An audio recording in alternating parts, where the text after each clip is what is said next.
How is everyone doing today? Hopefully the audio is coming through fine. Coming through fine. Coming through fine. Sounds okay. Let me know if there's any background though. I got a new fan behind me, so it's might be hitting the microphone a little bit different. Chell Bridger, how's it going? Chell, you're new to the game. Um, I don't know what advice to give you there. Turn around and run. Get out while you can. Omega, how's it going, man? Former Con. Dale Spencer.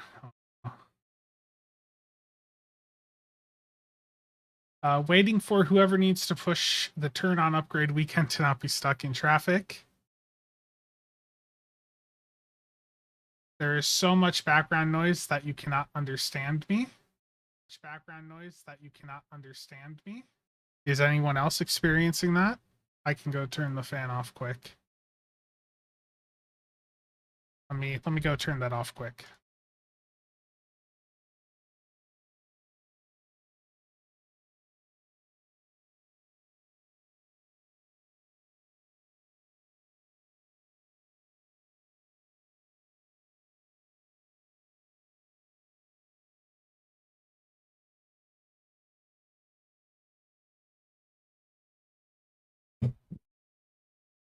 He's terrible.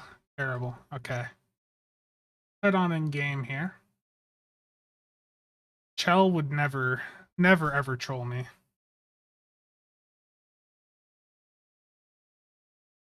Okay. I think I missed a few things in chat. Oh no, I'm fully caught up. That last episode of Picard, that was a really great episode. Dale, thank you for the sub.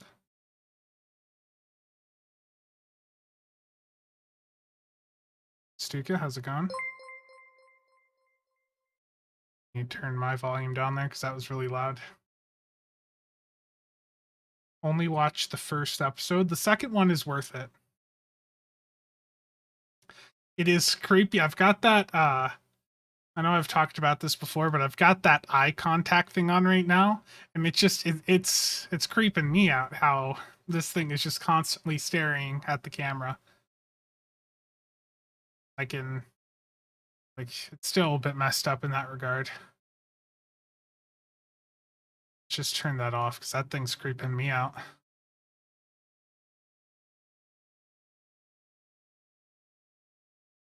Please don't spoil Picard. Oh yeah, don't worry. Yeah, I'm not gonna spoil it. All I'll say is that it was a really good episode.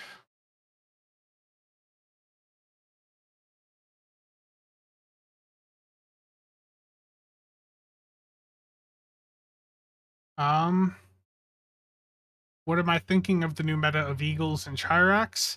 I mean, to be honest with you, as soon as I saw the Eagle console, I popped a Chiracs. So, I know that with Torps firing that fast, that the Chiracs may not, end up being the best option. But I've been a fan of the Undine ships for a while, and that gave me a good excuse to set that up.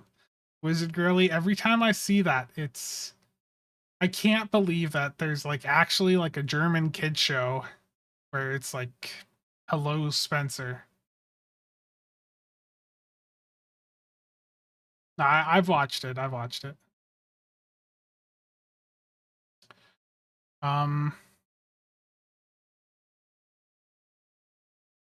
Look me in the eyes when you cheese it. Visit Ranger, I have not. As you guys can probably tell, I have not done too much in Stowe this past week. As some of you know, I've been just trying to get my sleep schedule on track, and to be honest, for the past week, I've just been not feeling the best, so just really tired most days and just haven't felt like working on videos. I'll get around to getting stuff done eventually, but um just trying to get that sleep schedule back on track.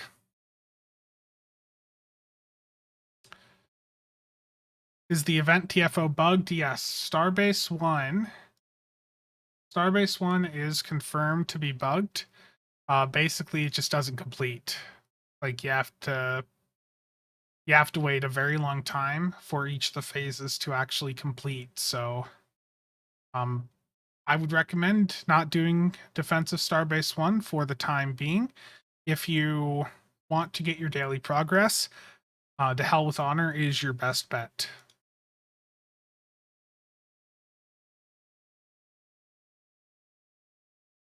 Yeah, so they tweeted out that there's an issue with Starbase 1. I just saw it on Discord. And yeah, the number of instances of Starbase 1 right now is crazy.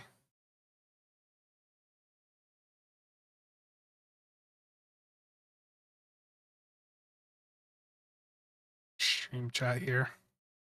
I'm not gonna put myself through that misery, Chal. Most of the meta stuff on YouTube is either going to be out of date or it's from people that never knew how to play the game. The legendary sovereign, I don't know. The wiki probably has history of that.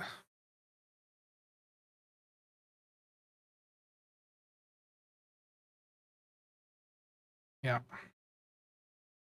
Yeah, I'll take a look at the patch notes here quickly. 13th anniversary disappeared. Yeah, and I thought they extended it until Monday. Thought is what I had seen. Upgrade event didn't kick off. No. Well, when it comes to meta stuff, that person wasn't a very reliable source, but Mini Kim, yeah. They extended the Omega stuff.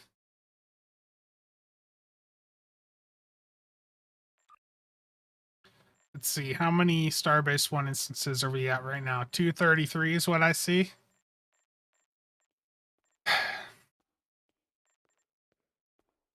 Take a look at the patch notes.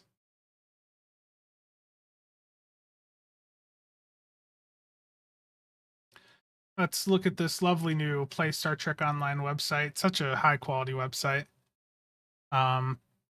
So I was able to get dark mode working on this website using Dark Reader. I went in on there. I made sure to toggle it so that everything I did only affected the Play Star Trek Online website. I went to more and I used Filter Plus. The other ones didn't really work. Static worked for some of it, but Filter and Filter Plus seemed to be the most effective. Steven, how's it going? Yeah, I agree that this is potentially a really good bot trap. Absolutely.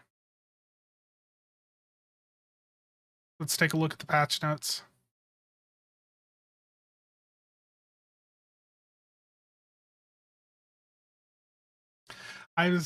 So on that topic, I was looking at Reddit last night. So you guys probably saw I put out a poll on the YouTube here and on Twitter. I haven't actually checked the Twitter one. Let me pull that up quick.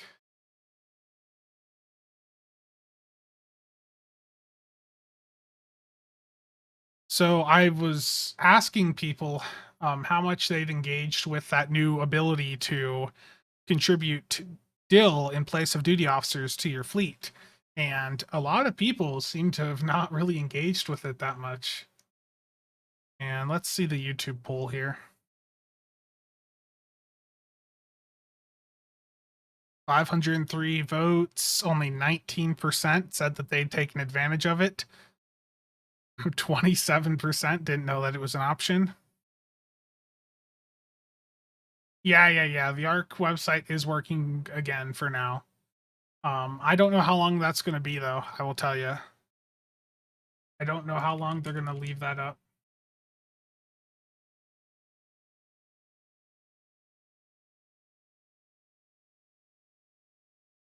I'm just saying that, or what I was trying to show is that I had like a working dark mode via dark reader on this new website. I mean, the Arc website is still better, but I just wanted to show that.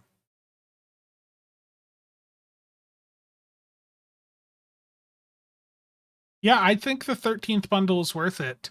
I know, like, I wanted to get reviews done, this week, but I think, after the streams I did, I think with the breakdowns that it was clear to many people what ships would be worth it for their playstyle or not.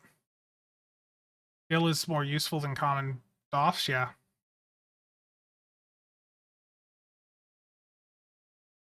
So patch notes. These are for the patch that went today or went live today. They updated the memorial plaque. I remember, I don't know who Gerald Fried was. I saw something about them on the subreddit, but I don't know what exactly they did in the game or like within the Trek franchise. Someone dumped that in for those of us not familiar. The Eagle console we'll get to in a little bit. Mystic, how's it going? Yeah, I think a lot of people just got the Hydra. I agree. So they fixed an issue with the Omega event and they extended that to the 27th, is what the patch notes said. But there's people saying that that is still not working or that it's already ended. I don't know. I resolved an issue with the pilot modification set where it couldn't be used by the Mars pilot escort. So basically, they're trying to make it so you can use the pilot consoles from some of the C store pilot ships on some of the lockbox pilot ships. It seems like.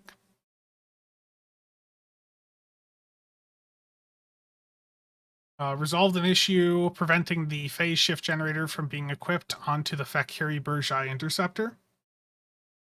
Let's see, I'm going to skip some of these because some of these I don't think are really that relevant.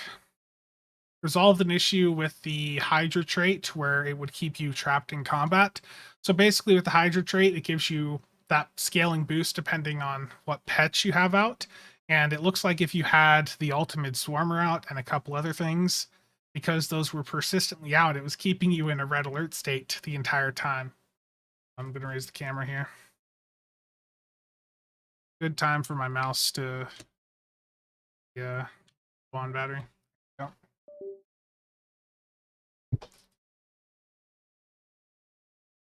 So that the Hydra trait was keeping people locked in red alert. Some people couldn't complete TFOs or patrols because of it. That they couldn't leave some maps. It was just causing quite a few issues. They resolved an issue with the Eagle console where it could be used to get your shared torpedo global cooldown to 0 seconds, which was really quite enjoyable to watch, to be honest with you. They said the Hydra was the most popular. I'm not surprised at all. I didn't watch the stream, but that really does not surprise me at all. And nothing changed. I haven't tested this myself. Like I just really um bad time for me to not be feeling the best, I should have spent most of this last week, grinding out videos going over the bundle, but there's still plenty of time for that, and that content will be coming out in the near future. Console still OP. They resolved an issue with the cultural conquest trait that was preventing it from affecting all firing modes.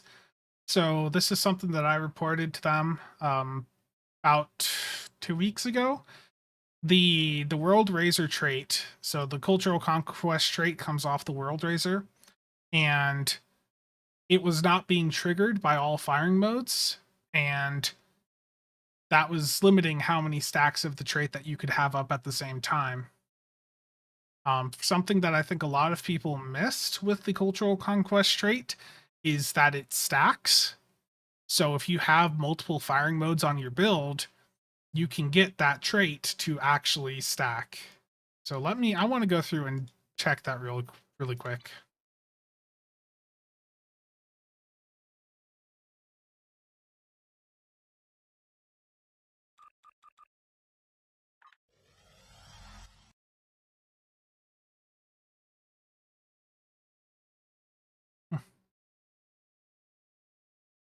When Lobby sale? I don't know, Salty. I know as much as you do.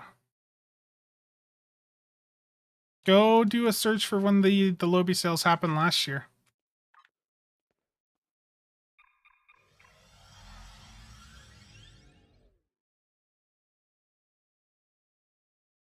Gotcha.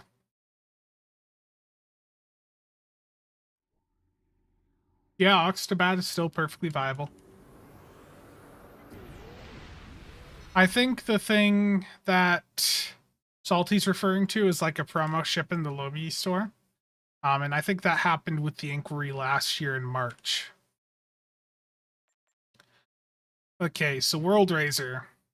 You're on once again. I know it's been a little bit now, but I do want to say thank you again for this ship because I've been having a blast with this thing for the past couple of weeks.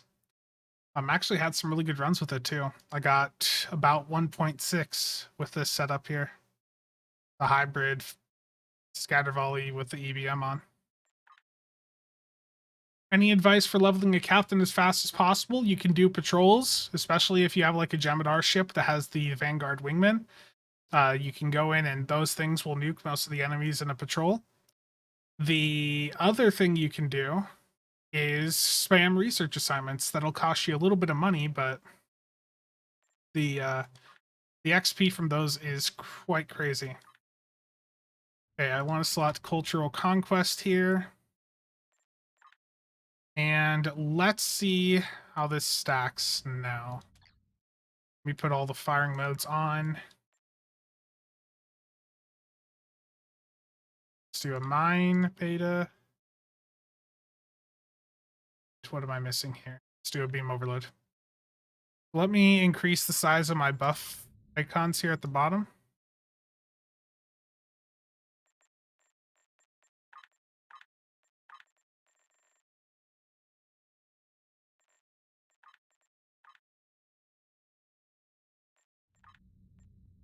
And I'm gonna check to make sure the damage boost is actually going up by just watching subspatial here. So I'm gonna hit Mines Beta 1. That did not that fix didn't actually go through. Yeah, so Cultural Conquest is still not being triggered by mine firing modes. Ammo, yeah, I'm doing okay. Confederate, Serious Sad, bringing enlightenment to the galaxy. A human galaxy is a safer galaxy? Okay, but now I want to see if the other firing modes still make it stack, so there's the buff when I hit Beam Overload. That's one stack of it. You see the DPS on Subspatial or the damage went up. If I hit Scatter Volley, that's 2 stacks, 3 stacks. So like the damage boost is still stacking.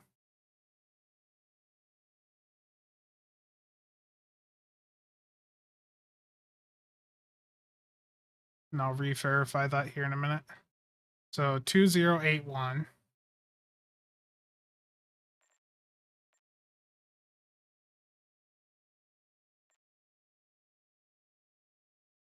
Yeah, I did a video going over how to power level and I focused on research assignments and I got a bit of hate for it. People didn't like that it wasn't a free beginner friendly route towards insta leveling a character. Okay, so I'm at 2081.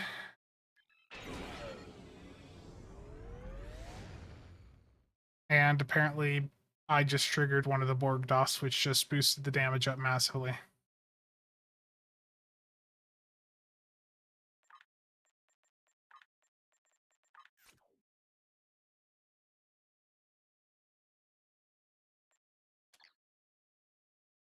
Little thing still looks like a bottle opener.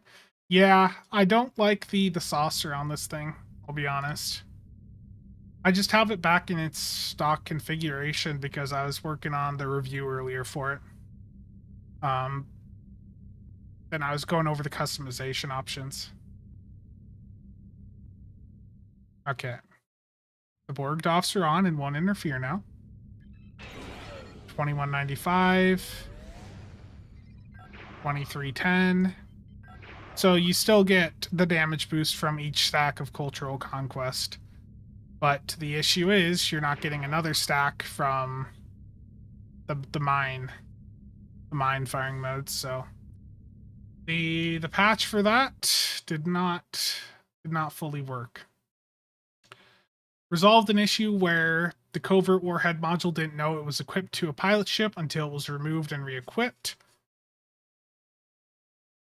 Resolved an issue with the legendary sovereign so that it has the correct turn rate of 8. So apparently the turn rate on the legendary sovereign was not 8. It's interesting.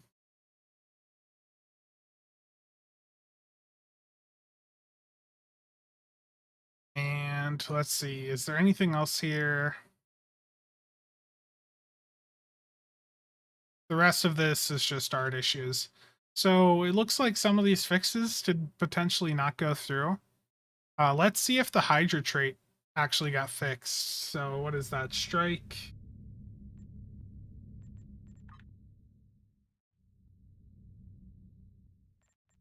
Well, let's see if this trait keeps you in perma red alert if you have the ultimate console on.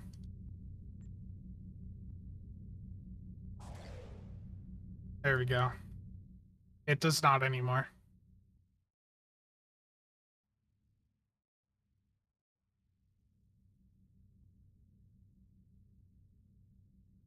Let me move chat over here quick. Oh no. Triz needs to go look at Plex. I've got a ton of crap on Plex for him, and I know he wants to watch Picard. Let's see.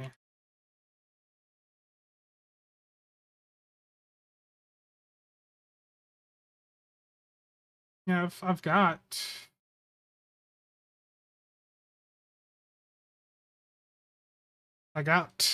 Picard over on Plex. Just Triz just has to go and go through and watch it.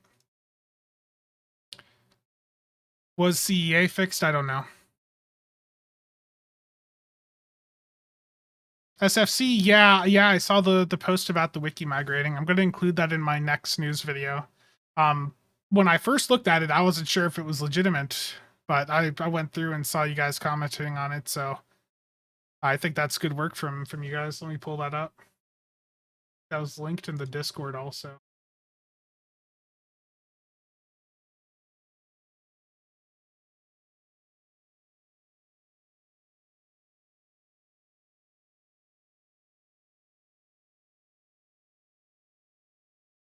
Yeah, I think that this site looks good.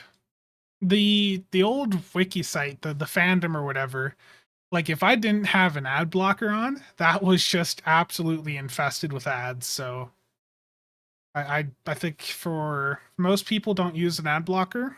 So I think moving off of fandom has multiple benefits, and the ads are definitely one part of that.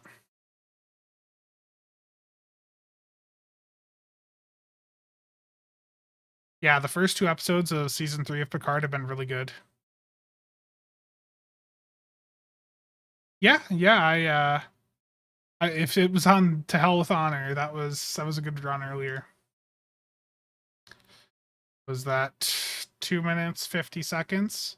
Yeah, To Hell with Honor, by the way, if you guys are looking to do the daily quickly, To Hell with Honor with a good cannon scatter volley build is really good.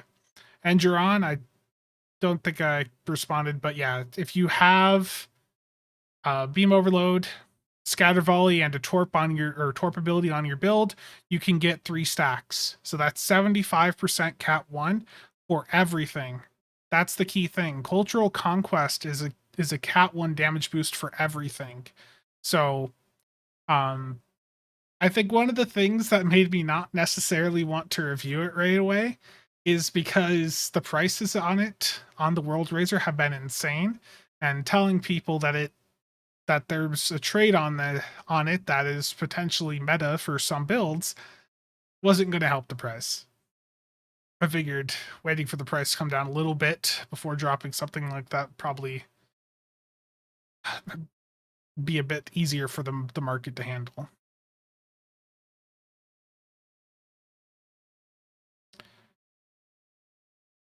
Yeah, so cultural conquest is a pretty good trait, yeah.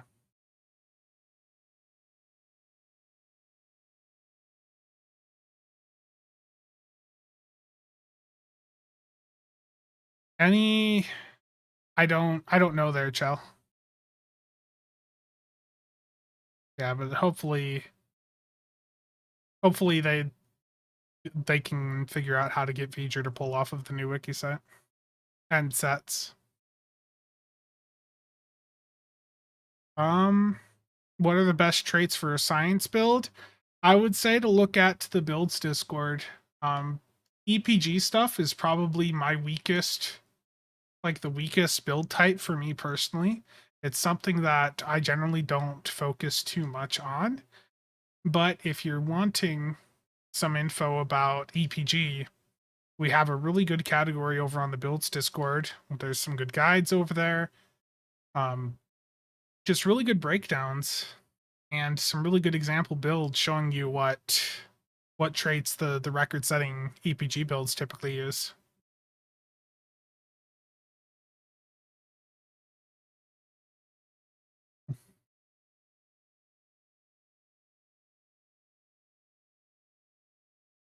If you purchase the Hydra twice, I would hope. Oh yeah, and then Still Better does still have the tier list, right? Can't believe I forgot to mention them. Let me pull them up. Yeah, Stow Better has good tier lists for a bunch of different builds for traits and doffs. So I'll link their tier list page in the chat here, but they have a really solid set of breakdowns, so you can see which traits are going to work best for your build.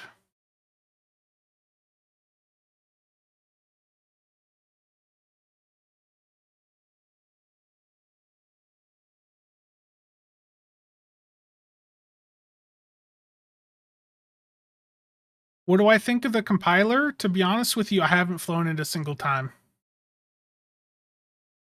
Um, I think for me, like the compiler's a decent ship. Like it's a really, especially if you're being free, it's a really good EPG platform.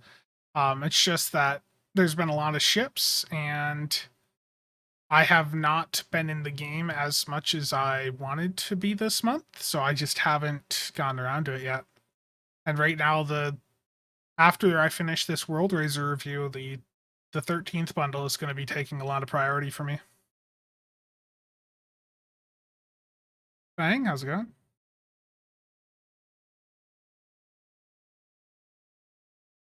What's my view on the Watchers? If you're on a non-Romulan character and you're not doing an EPG build, I think they're probably better. Chell, no. The World Razor trait, each subsequent activations do not reset all stacks. Yeah. Stow Better is a really great resource.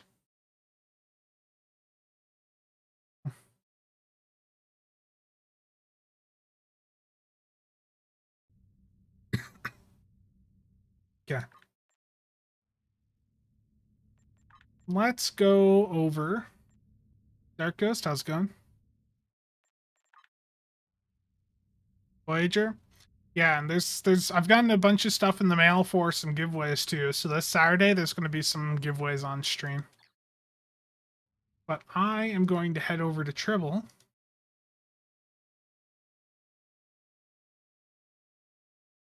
And it is time to go in and get some testing done on the experimental weapons. On, how's it going?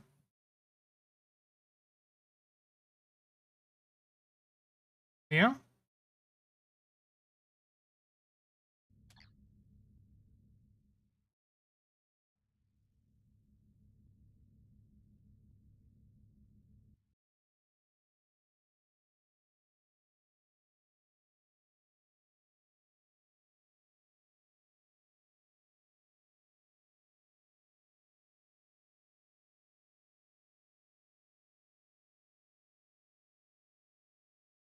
Okay, I'm gonna go over to Tribble and test out the experimental weapons off of the Eagle and Hydra.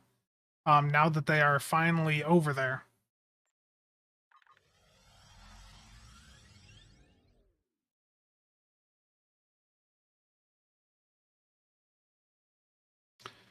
Is John? I don't even know who that is. I know I just left you disappointed with me saying that probably. Why Tribble? Because Tribble has the test map. It just makes it easy for me to get a group of targets together to have a static test environment. Once you get a ship, does the pity point reset? Yes. So from what I understand on your character, like on your character data sheet on the server, it basically just has a number for each lockbox stating how long it's been since you last won. And so as soon as you pop a ship, that value resets to 0. And again, from what I understand, from what I've been told, that is a different value for each individual lockbox, and that is per character. I have not brought up the upgrade event. But yeah, I've seen a few comments about that. Apparently, that's not the upgrades I want. I think my upgrades are in the bank. Apparently, the upgrade event was not actually turned on. Ranger, I actually had some interesting results with it in some infected runs. Like I had a couple runs where I was at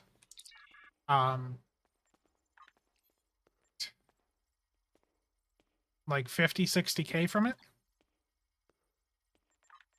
It's live now.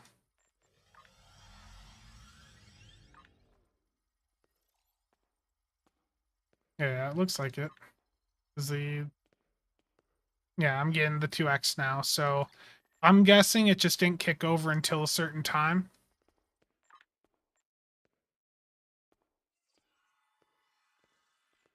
Yeah, that... Gotta love that.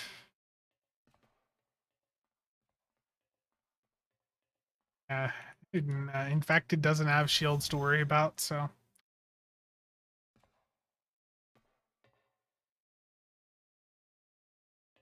I think, Neo, I may have pulled that link down, and I was gonna create, like, a forum for it, and I probably just never got around to it.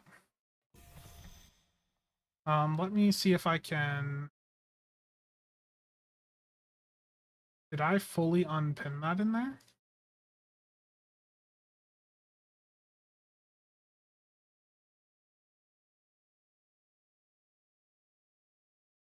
I did. Okay, so I'll have to... Just send me a message with what you're wanting, and I'll take a look at it later, because I need to send out another batch of invites anyways.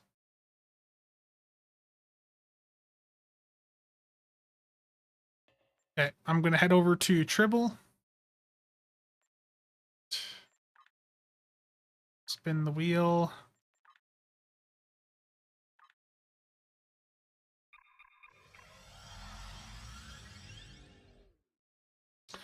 Michael, I don't even know what it's at right now.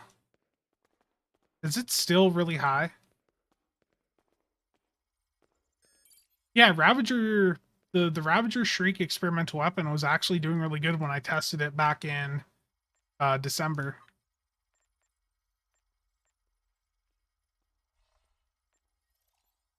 I mean, the World Racers come down. There's a lot of them on the market now.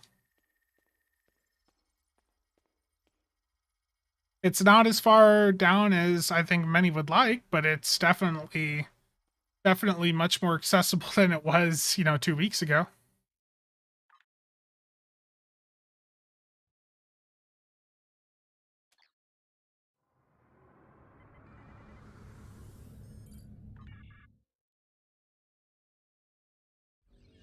I think part of the issue, Michael, is Chris, thank you for the membership there. I think part of the issue though, Michael, is definitely that people just don't want to open that lockbox over infinity. There's just so few items in it, you know? I I don't think that the World Razor is going to go as cheap as many of us were hoping. I honestly at this point I don't think it's going to go under $1 billion if it keeps going the way it is. I think that there is so much demand for that ship. I just unfortunately do not see it improving in price. I need to clear out some inventory, and before I go into the test map, I'm going to make sure I have the correct items on me.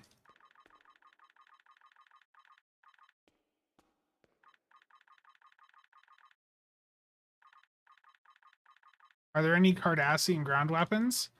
I don't know. I really don't know there.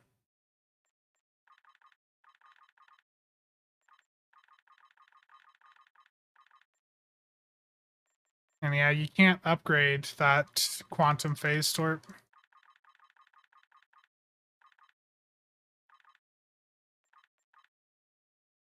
Yeah. So I'm gonna test the armed loitering munition. We're gonna get baseline for that against the Soliton and the Zenkathi Sheller. Let's see, what other experimentals am I gonna be testing here? Soliton. Subspace depth charge, that's the Eagle one. Do need to test that. And do I have the Sheller here?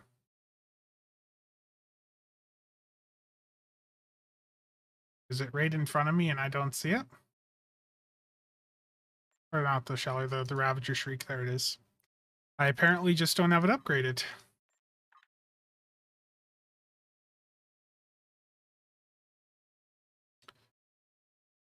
The Kardashians, terrible.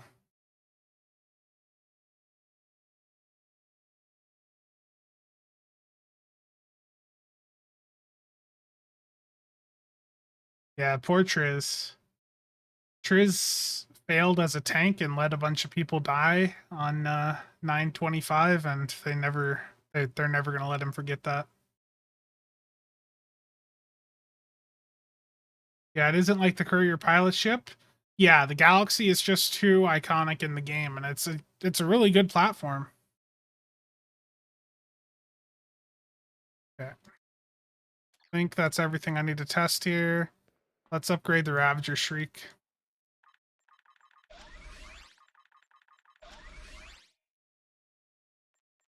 The upgrades are easy because I'm on the Tribble test server, and the Tribble test server has infinite resources that I can get. So now I can grab some salvage here. Imagine if this console accidentally ever went live. Infinite resources. Perfect.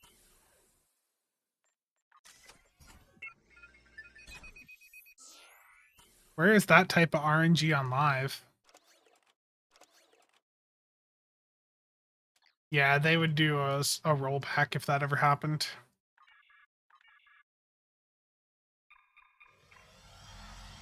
Nah, Triz isn't a casual player. He's one of the top DPSers in the game.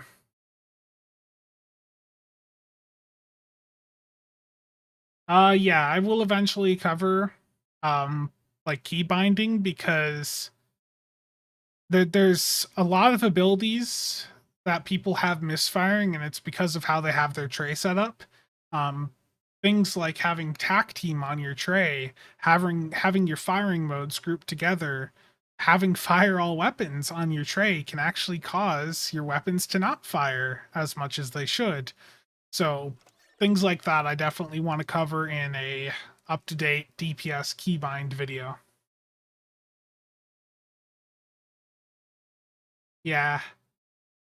Yeah, Mr. Alpha, I saw they went through and they did a bit of they did something to it that's made it so it now takes a very long time.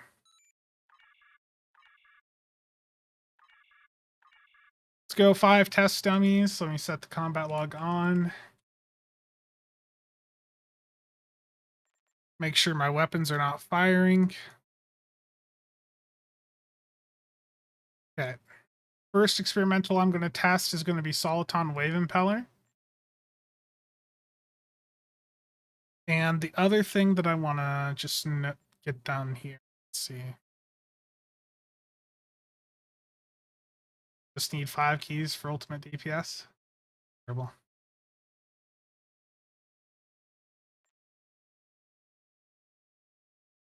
Escape from New York. I've rewatched that and Escape from LA last year. Those are certainly some interesting movies. I need to put a grav well on to get these things grouped up. My bridge officers are completely messed up because I loaded on a tribble, and that just resets everything. So.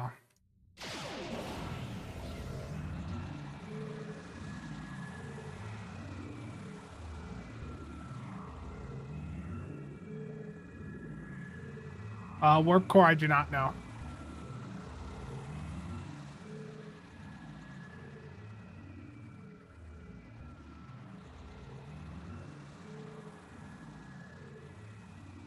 That did not group things up as much as I was hoping, but we'll have to live with it.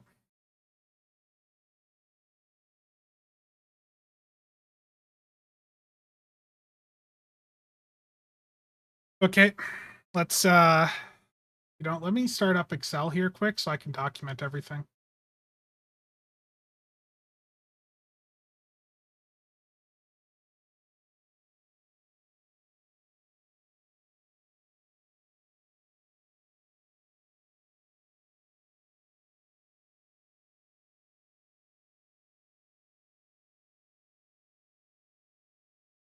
So we're going to test the Soliton.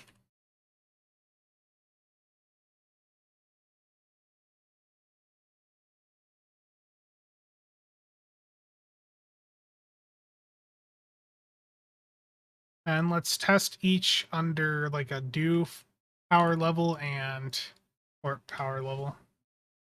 Include deeps here.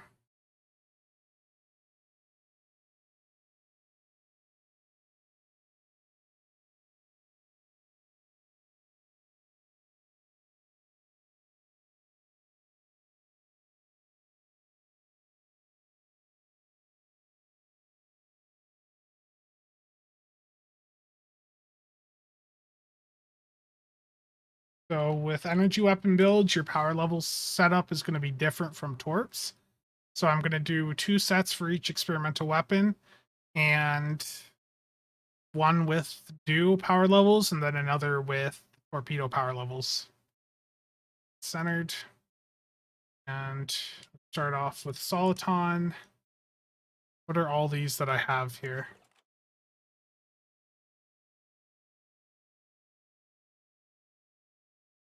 We'll do Sheller afterwards. Loitering.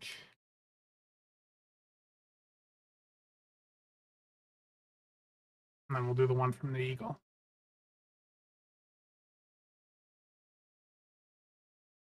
What do I think the systems design would need to do to make the multi-vector and saucer separation consoles worthwhile? I think in general, pets, like factoring in your stats a bit better, sort of like what they did with reinforcement squadrons, would be a big boost. As is, your saucers and all these other pets you summon in, they don't scale off of anything you have, so it just ends up being that they end up having like base stats and it's just incredibly weak. So we're gonna start off with do firing or with do power levels here in a minute. Here's what.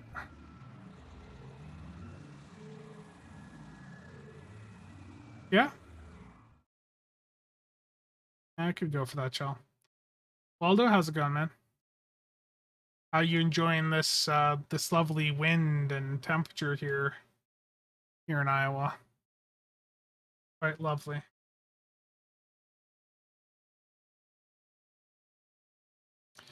Here goes Soliton. Let me get a bit closer. I'll shoot up against...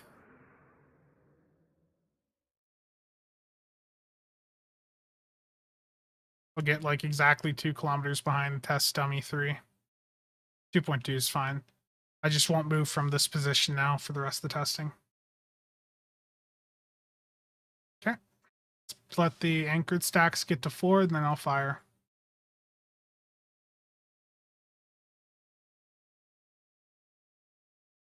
Warning, ship is under attack.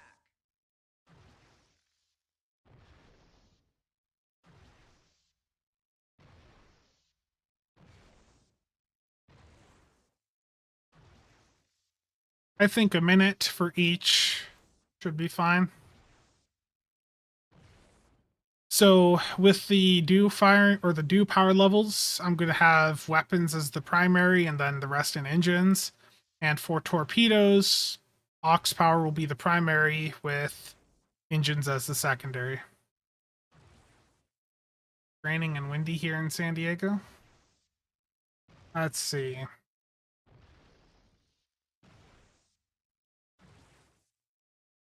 It's 18 degrees here. Feels like 3 though with the wind.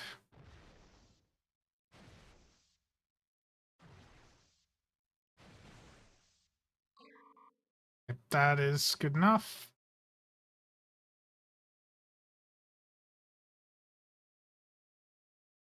Okay. Let's see.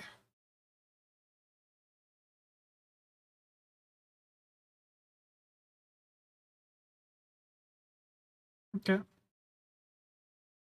Yeah, Neo, I'll take a look at that here in a little bit. Negative 22F in Canada. That's a bit rough.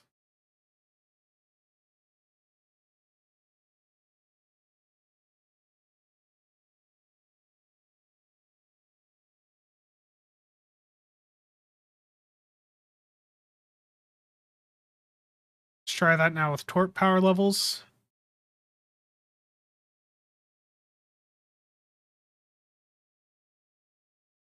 Nah, I'm perfectly fine with the cold. Warning, ship is under attack.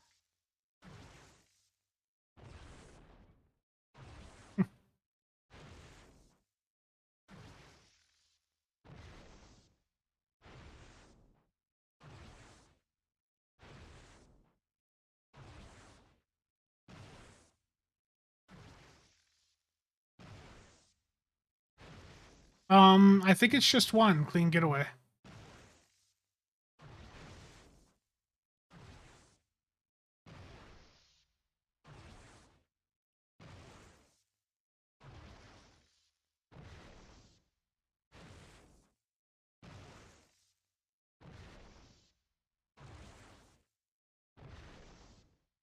I just realized that I clicked on the wrong test ship dummy here. That is really unfortunate. Because I meant to click on 3. That is truly unfortunate.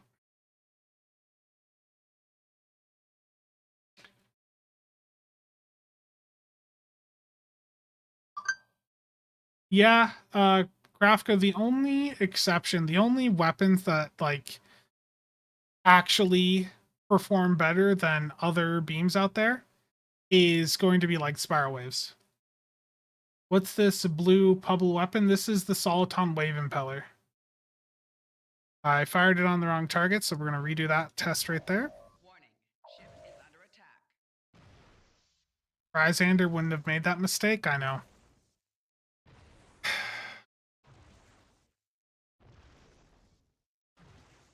Alan, how's it going? So, right now, just testing some experimental weapons out. I'm going through the Soliton first, just doing a minute with each under a energy weapons power level setting and then a torpedo power level setting, and then moving on to the next. When 100k DPS on Lance? I mean, if you have a good run, that's quite easily doable there, Salty, or close to it. Axel, how's it going? Yeah, for the most part, most different, like most of the damage types, it doesn't matter what you use. It's basically just pick a color. That one ended right on 1 minute. Should really watch the streams more often. Oh no.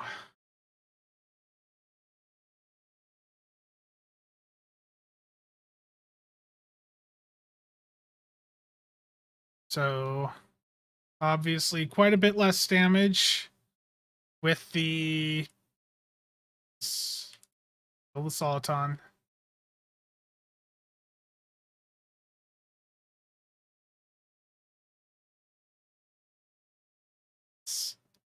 I'm not having a good day here. I'm typing the wrong things into the right categories.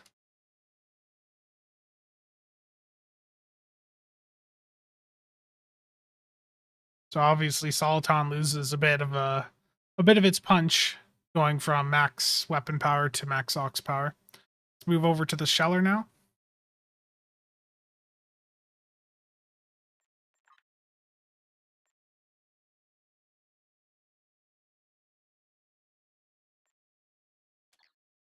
And we'll start off with the Torp power levels because that's what I'm already on.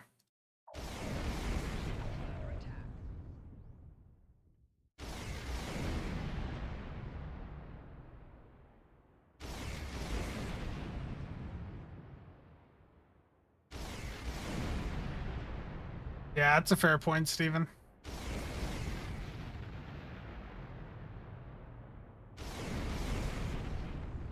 Yeah, Mark, that'd be great.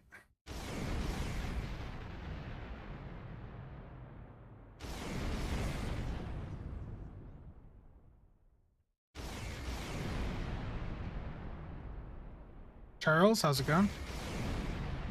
Sean Penn of Stowe? Oh no.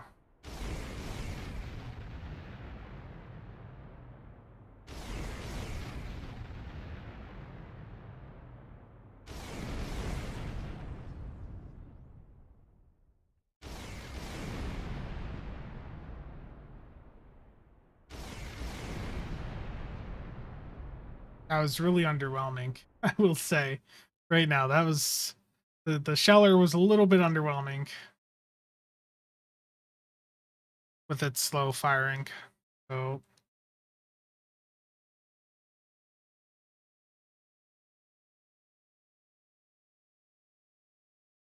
let's go to the Dew power levels. Oh no.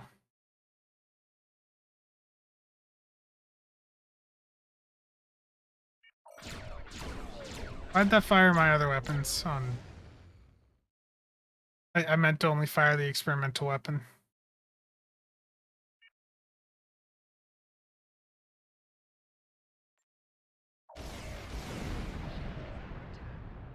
Oh, you know, Neojet, you're right.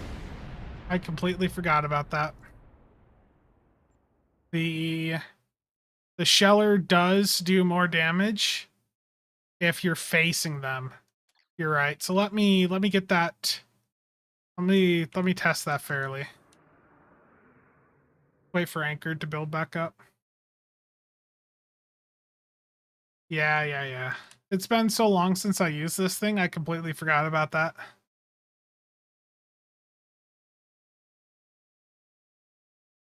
Completely forgot that its damage scales up, so I'll have to redo the test with that for the Torp power levels.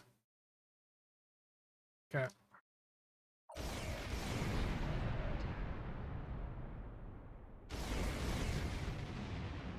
No problem, Zor. I didn't expect them to completely break the map like that. You know, you would think they would have probably tested that, whatever they changed internally a little bit before pushing that live, but maybe it's an issue that could only happen on the live server.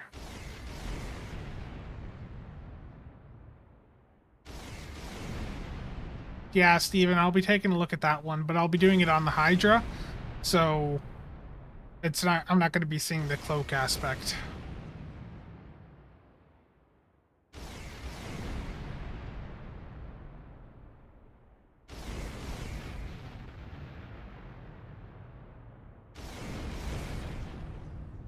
More shot.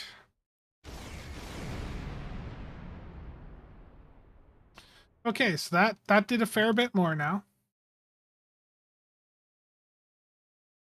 That was 61 seconds.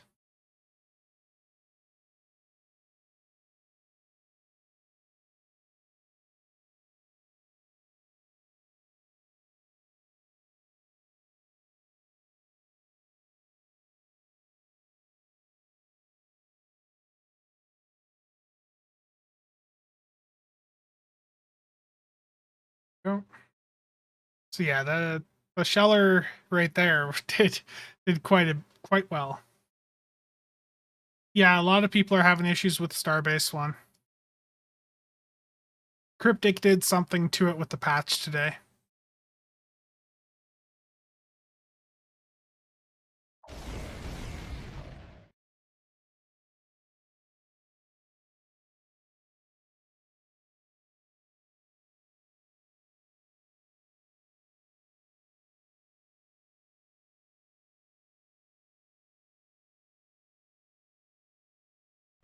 Terrible.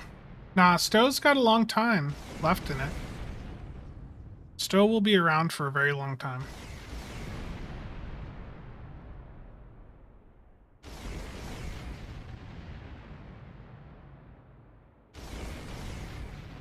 Starbase 1, apparently, like, each of the phases takes, like, 20 minutes to complete or something, I think I saw. Yeah, it's...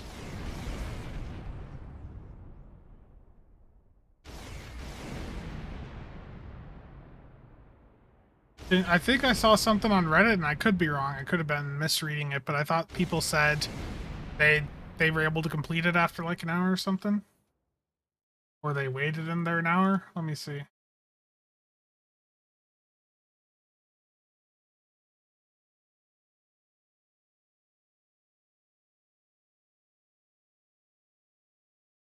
I don't know. I thought I saw something. I could be wrong. It looks like it's just not completing for people, so it finished after about an hour. Okay.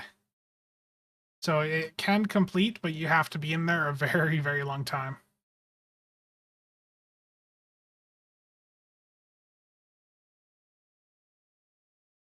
Yeah. Um, like Zor put in, they've stated that Stowe and Neverwinter are making them a lot of money, so I don't expect them to be going anywhere.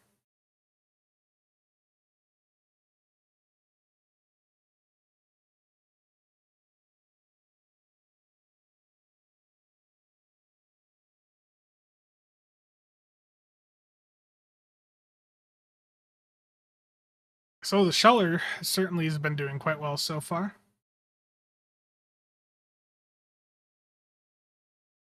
I don't know Warp Core. I haven't tried it. Let's do the Ravager next. Just because I remember that this was a really good performer. I'm going to try it first under the Torp power levels.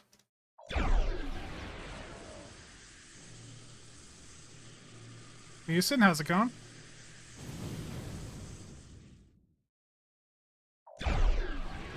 Is it Eric?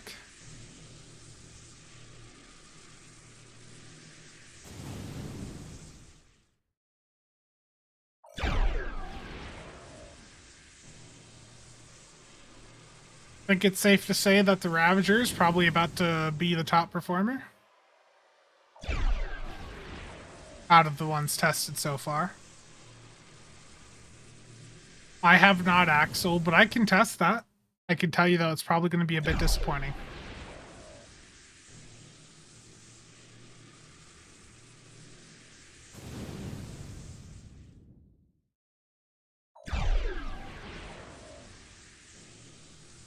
Okay, that's all the firings I'm going to get out of that in the minute allotted.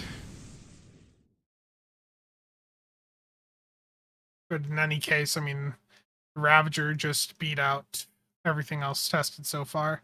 So you said the Terran repeating.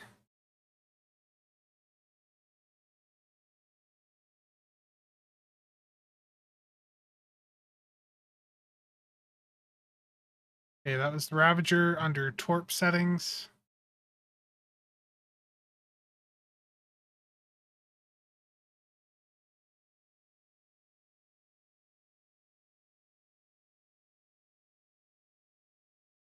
And if you guys recall, when I tested the Ravager back in December, I said back then that it was doing extremely well. The thing about it though is that it does much better in an AoE environment. So I'm testing it against a group of 5 targets. In a single target test, the Salton or Shellers should win out.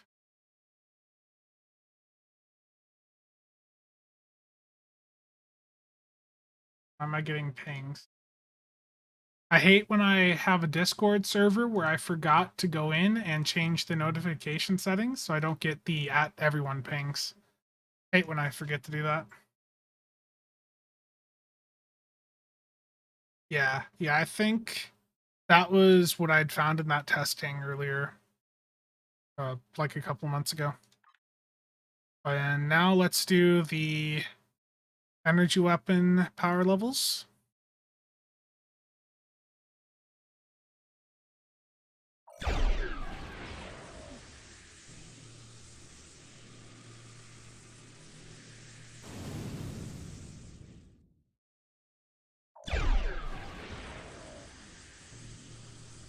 Yeah, I think Lifetime could use something new, for sure.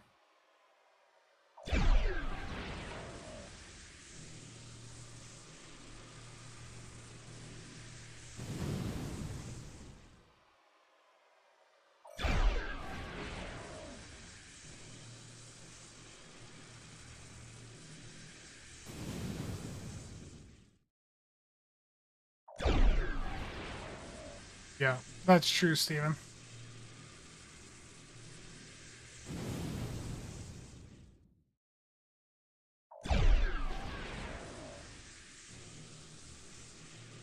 There won't be time for another shot to go off. But yeah, the Ravager AoE environment, no surprise, does extremely well because it shoots out for additional targets.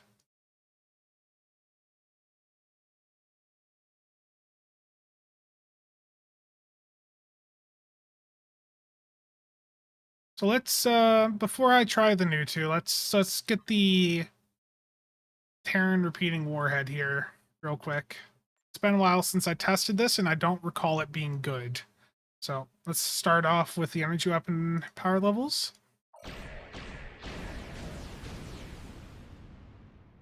The Ravager is from the last winter event ship, the Fakiri Burjai Gatling emitter. You know, I don't know if I actually tested that over here.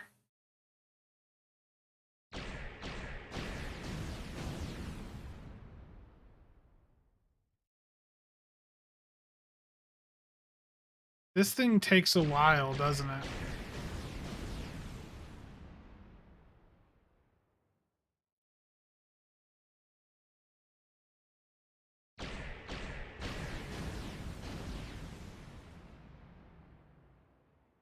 I'm going to let this thing fire off one more time and then I'm going to end this because it's taking so long to fire that it actually is, because of how low I set the timer on SCM, it is registering as different combats.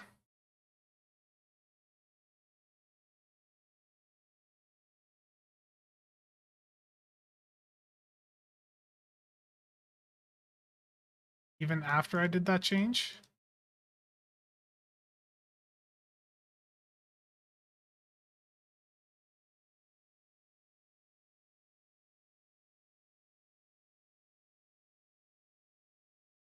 Me.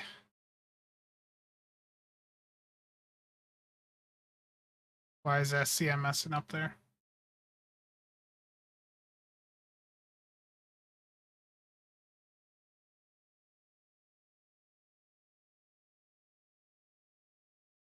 Yeah, I don't recall it being that good.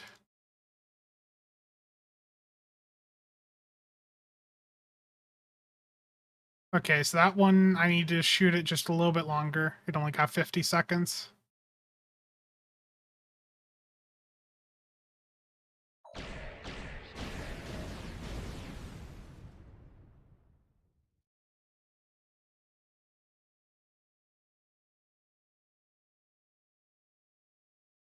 Thought I had auto fire on. Gatling emitter. Let me see if I even have that here. If not, I can probably go grab it.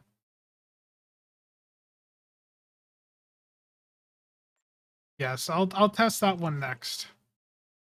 Let's get this test properly done. Auto fire is on.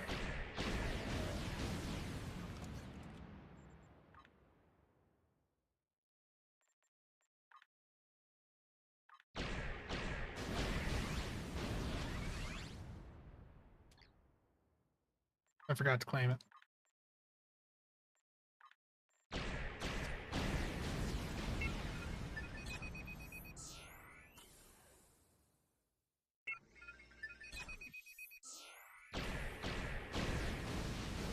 This Terran repeating like the Terran repeating warhead launcher here, takes forever to actually fire off.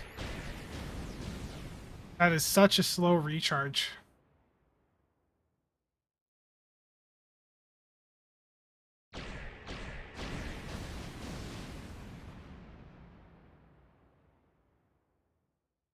One more shot should be it. So that was incredibly underpowered. Let's change the power levels over and get that data on the sheet. I was very disappointing with how low the number was. So 60.4.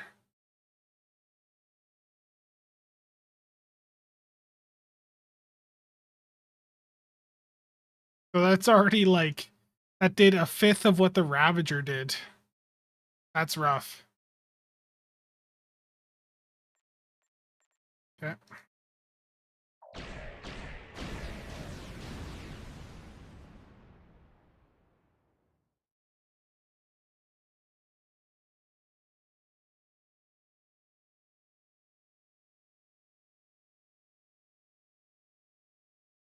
Okay. So it's just Starbase 1 is only broken from some situations. Gotcha. Yeah, I think this is from the Adamant.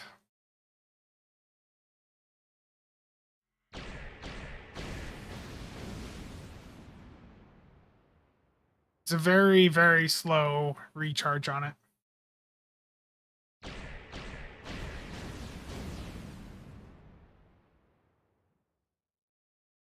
Seems to miss. Missing with this slow of a recharge, that's brutal. One more shot.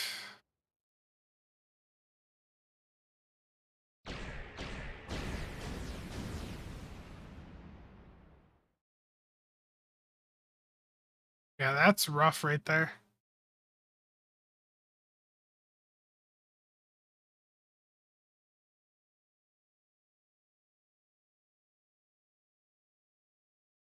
And there was a request also to test the Gatling gun, so let's get that done quick. The Gatling just constantly fires from what I remember.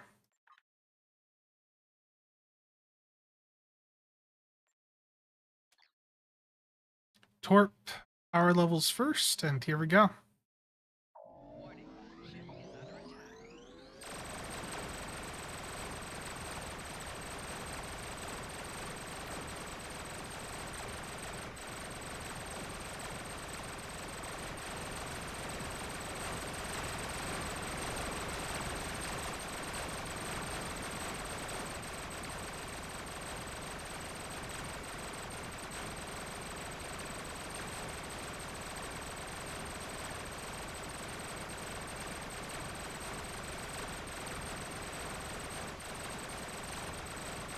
It does look really cool.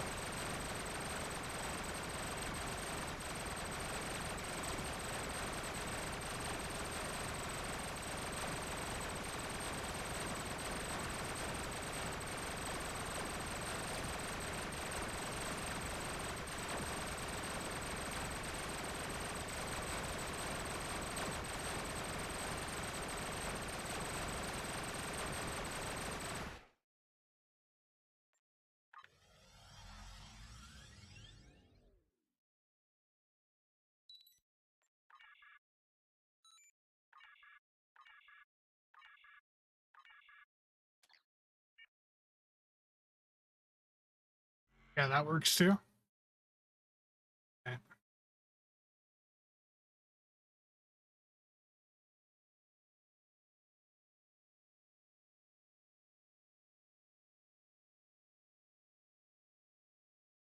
Yeah, the T6 Saber. It's not the best ship, but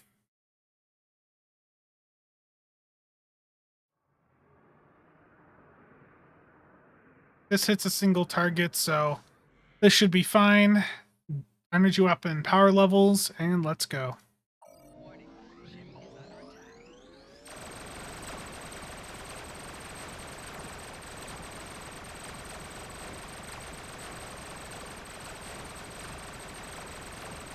It's very loud.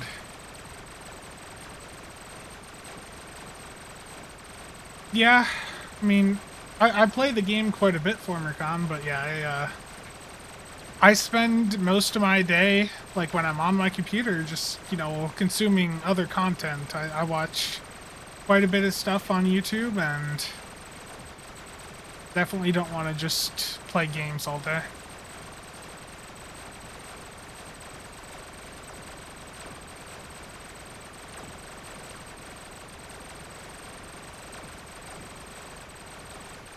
It's not really doing any better with the weapon power.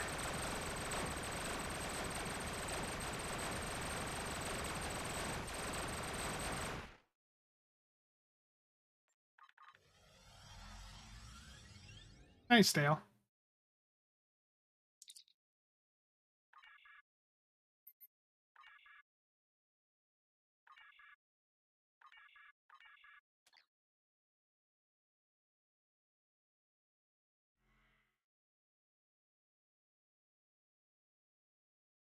Yeah, that actually didn't really scale up much at all with the extra weapon power.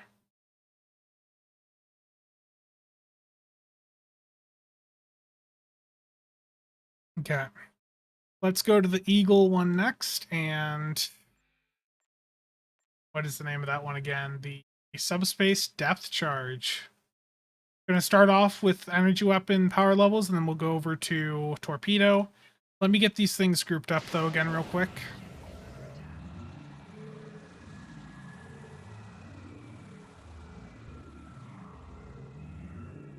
Done. They're not grouped up that much, but that should be enough if there's any AoE from any of the, Yeah. Good point, Neo.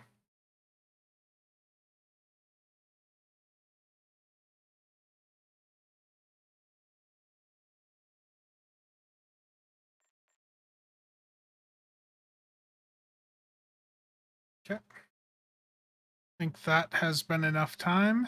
Let's get this going. Warning, ship is under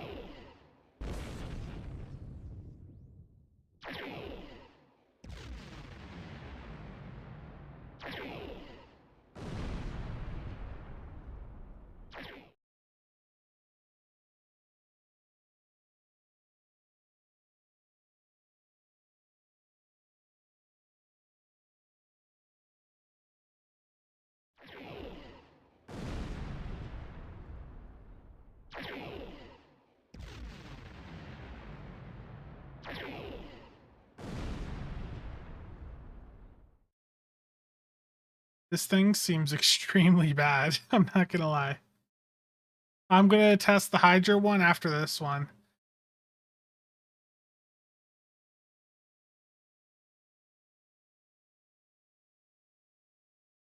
Another shot from it. That's a little bit over a minute, but I don't think it matters because this thing sucks. Okay.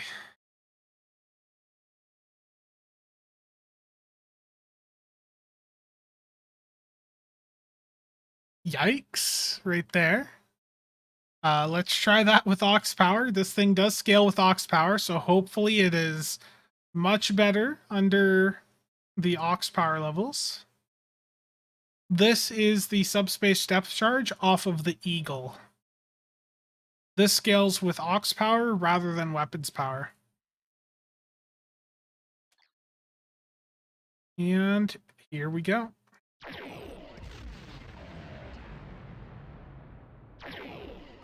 The wrong target, but it doesn't matter for this one.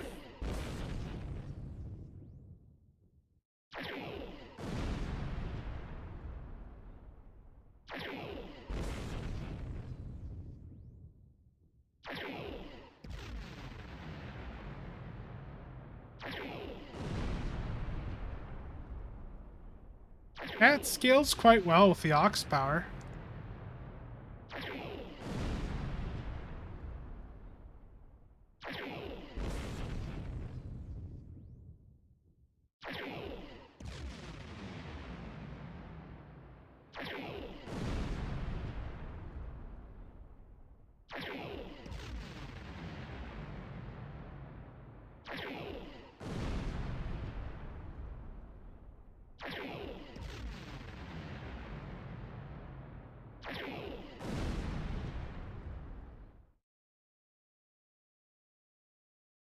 So I mean, it definitely was a lot better once you add some Ox power behind it, but it's still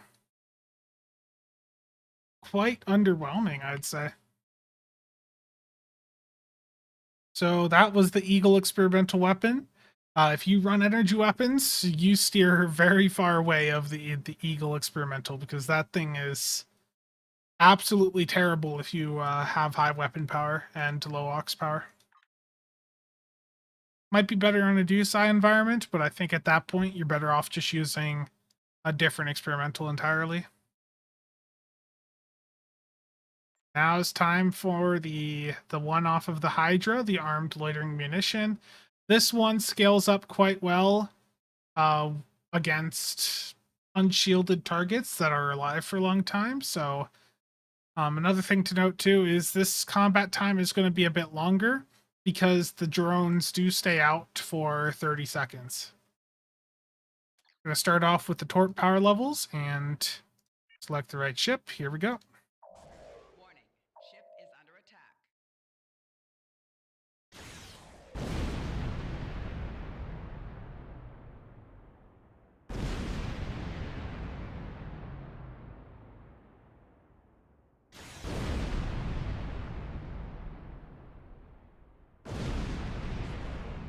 Can I test the default one? Yeah, I can.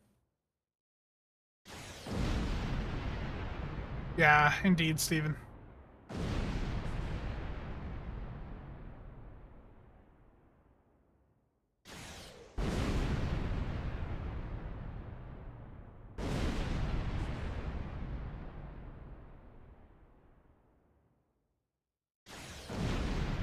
I also want to grab the railgun and give that a shot again. I always loved the visual of the railgun. Uh, these are firing a phaser for like one 1 second and then they blow up.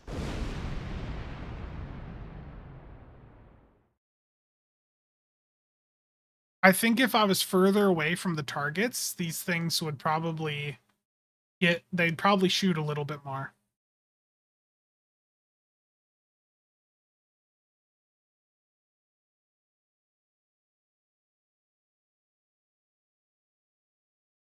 Yeah. Let's also do default and railgun.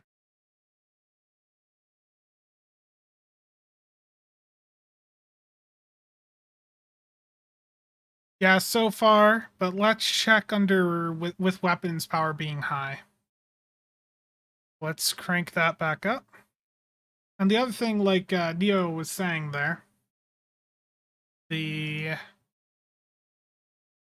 are boosted by by phaser damage boost. So these things do scale up a bit more than a traditional experimental weapon would. In fact, let me verify that. If I deslot one phaser console, so right now it's at 2136. Yeah. So the phaser attack consoles are boosting it. Okay. Here's with the energy weapon power levels. Warning. Ship is under attack. Oh, the railgun is from... I can't remember the name of it. The vacation escort from way back? I forget the name of the Romulan one. It's a ship that I used to fly all the time, too.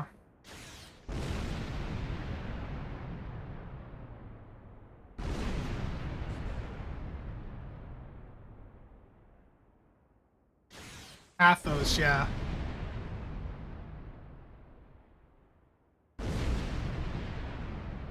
So this is actually doing less damage now with the higher weapon power, which is weird.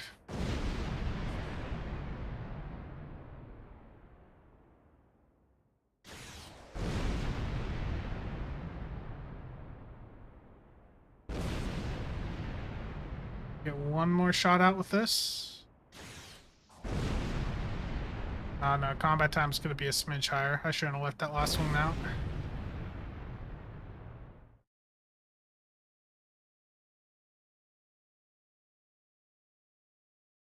This actually did less damage with weapon power cranked up, which is weird to me. Nice combat time right there.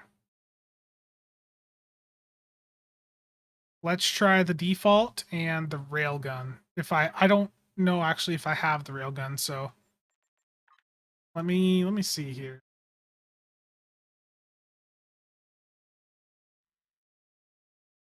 I do not have the railgun on me. Oh, that one's not getting tested.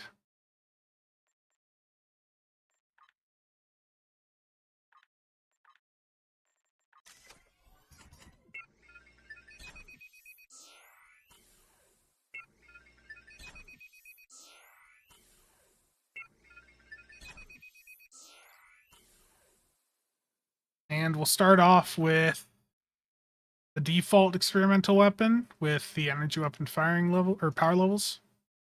Ship is under attack.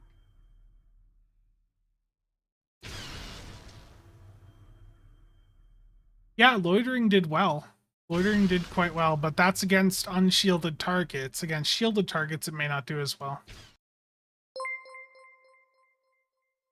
Alex, thank you for the sub.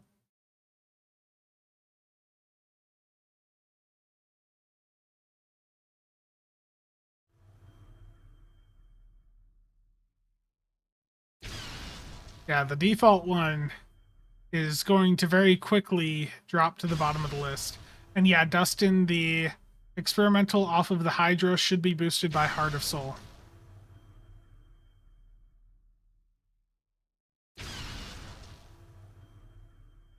I think overall the Ravager's probably the best experimental weapon we have right now. But new players that missed the event aren't gonna have that now. The Bajoran experimental weapon, I can add that into the test here. So let's do...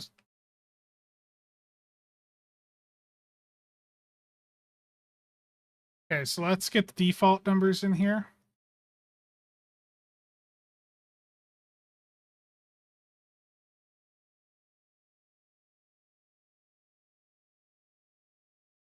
That is really bad. Let's try that with the port power levels now.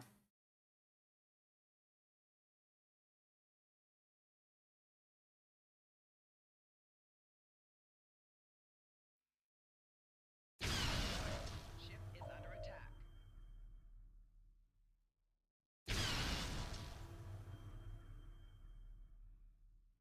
I have a feeling that this isn't going to get any better.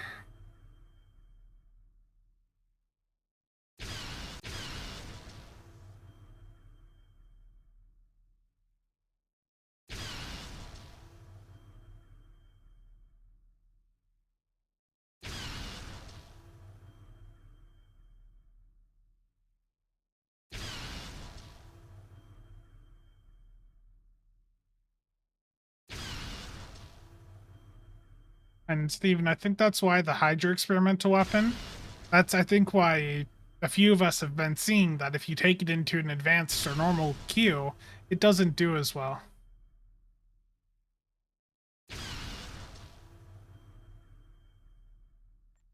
get one more shot out of it here. Okay. That was bad. The base experimental weapon that they give you on ships, that is just, it's honestly just garbage.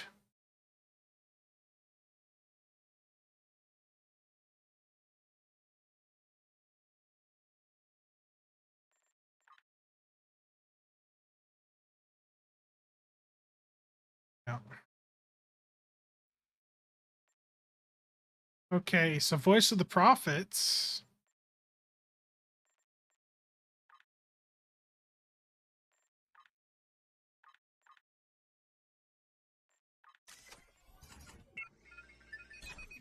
The reputation one? Yeah, I can.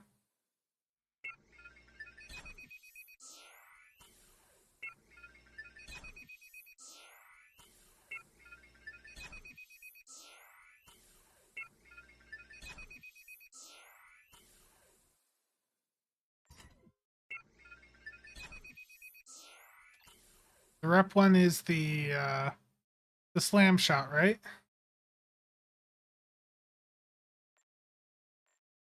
Let me just upgrade that real quick.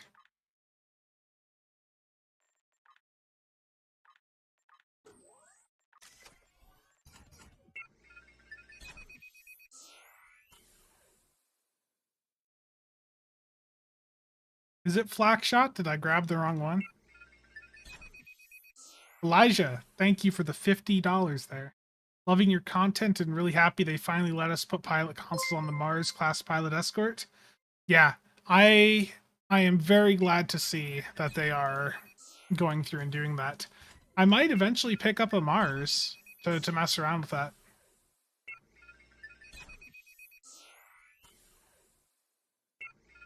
No, I grabbed the wrong one. I will grab the correct one here as soon as I finish getting this re-rolled. So you guys are talking about flak shot.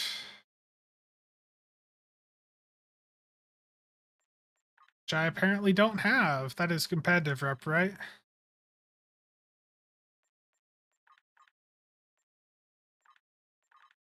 Thankfully, I am on Tribble and every project completes almost immediately.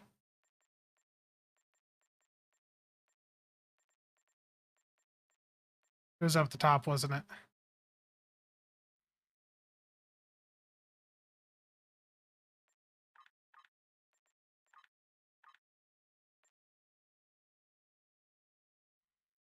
Yeah. I think initially I wasn't a big fan of it because of the trait, but yeah, I do think that there's a lot of pilot ships that are now going to be much more fun to actually mess around with.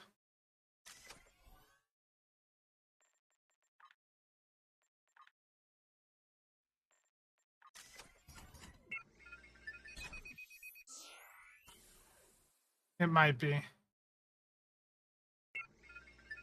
Graviton Implosion Projector, yeah. Well, I already used the legendary bug ship. The legendary bug ship is like my daily ship for doing endeavors. Okay. So let's do the free one now. Or not the free, the rep one, the experimental flak shot. Port power levels, and here we go.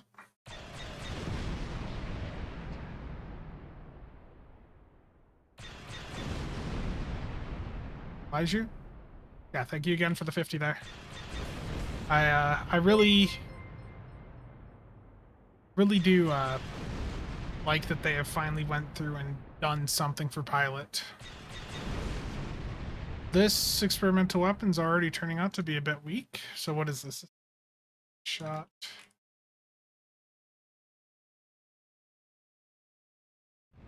I've got high aux power right now, so if it is aux based, then that's not very good. Flyer apart is really good.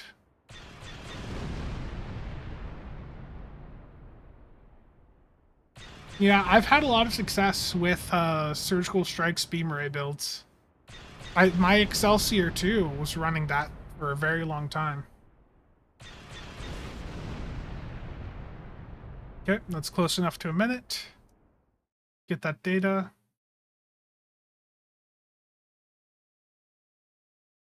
So it's 57.4.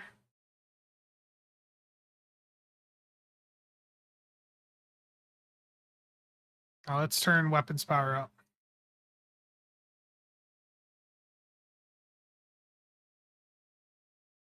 Yeah, let's hope that it does a bit better with high weapon power.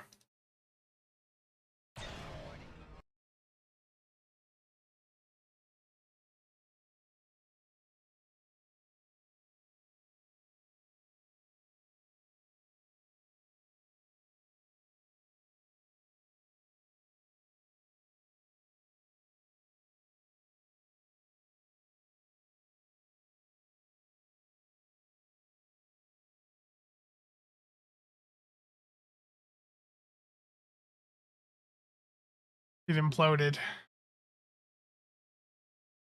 I think that's an accurate assessment. Yep, the game crashed.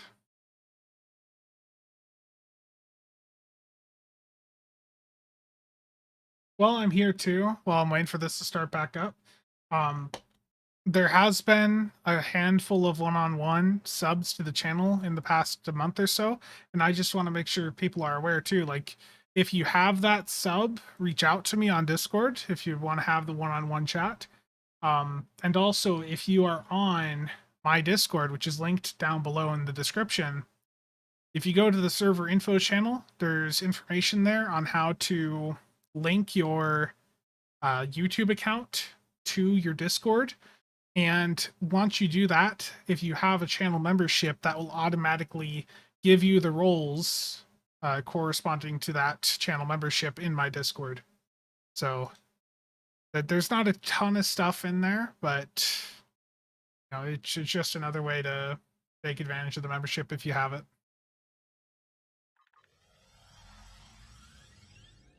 600k DPS on the Mars class with a full reroute.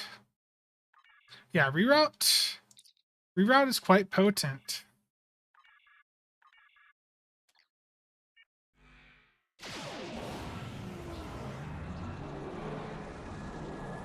Yeah, I think we're going to see a few pilot ships throughout this year, hopefully, though. So now that they've made pilot a bit more interesting to use, hopefully they take advantage of that. Vince, thank you for the sub.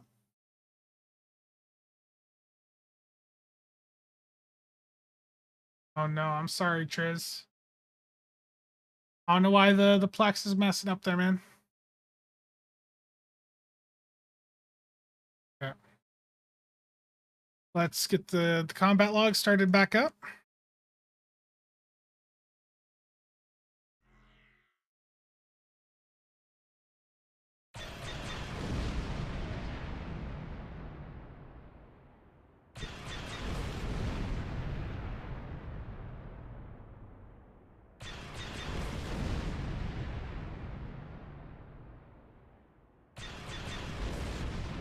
Seems to be doing a little bit better so far.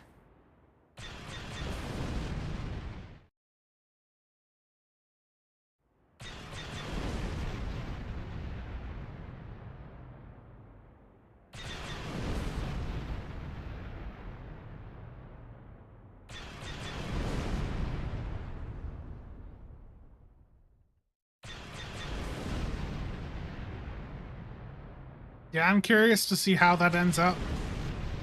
What I'm curious about is how the next promo ship ends up, because a reminder, we are probably going to be getting a new promo ship sometime in the next month or so.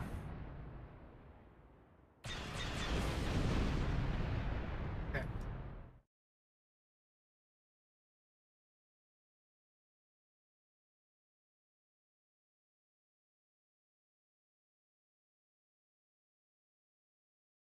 Now let's do Voice of the Prophets.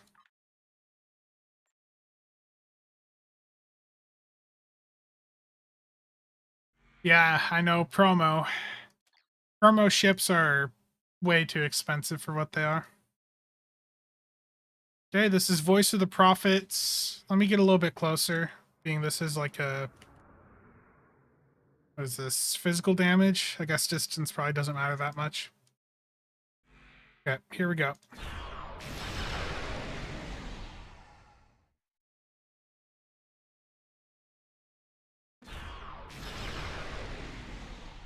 Yeah, Stargate, I'd say that's pretty reasonable.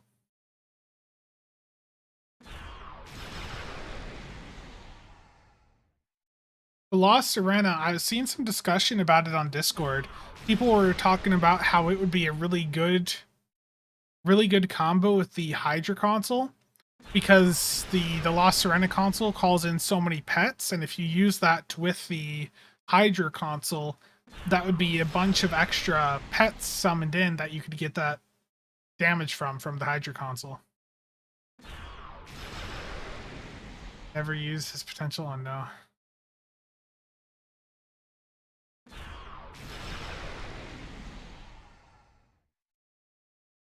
I think I've got one more shot with Voice of the Prophets. Okay, that's close enough to 1 minute.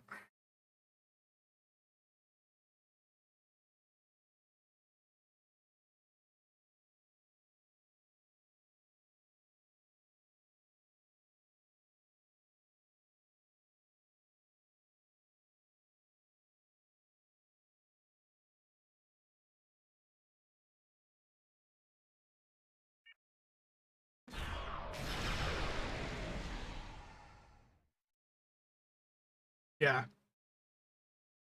Those dual commander ships tend to be quite a bit of fun. They allow for some unique things. I don't know. I'm thinking at some point I might grab that pilot muds bundle, to be honest. Like it certainly looks a lot more appealing now than it did, a month ago.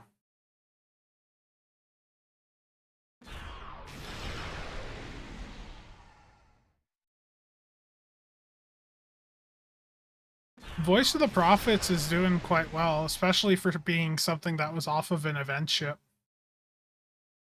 Legendary Negvar? That'd be nice. More legendary non-fed ships in general would be good. And that is close enough to 1 minute.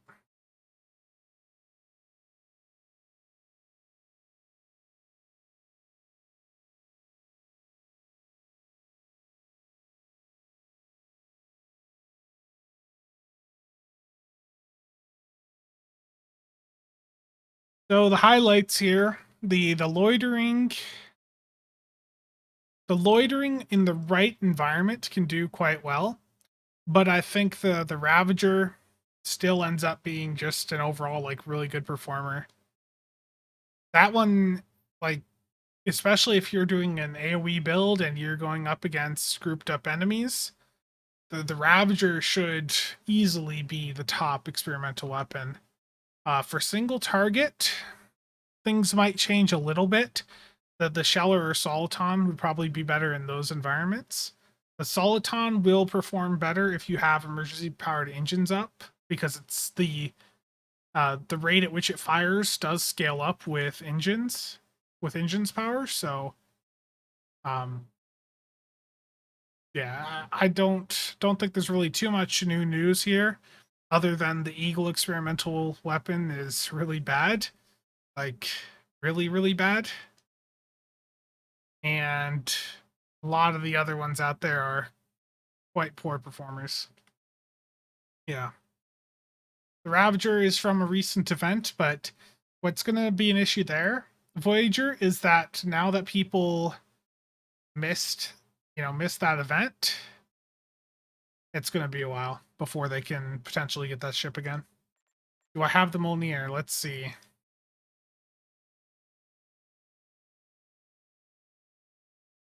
Yeah, I've got it. Let's try the Mjolnir. Let's let it go. The Mjolnir is off of the Norway, right? It shoots like a little hammer at targets. That did a lot of damage right there. But it's got a slow reload.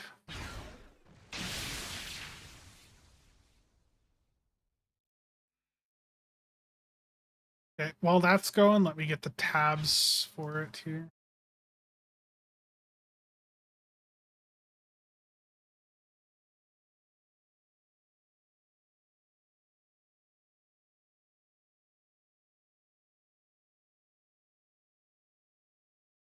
I mean, Axel, keep in mind that like it wasn't too long ago that it basically like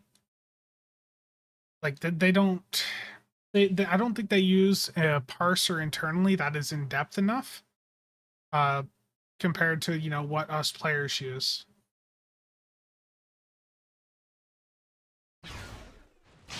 Okay, that's close enough to a minute because that thing's not gonna fire again that time frame.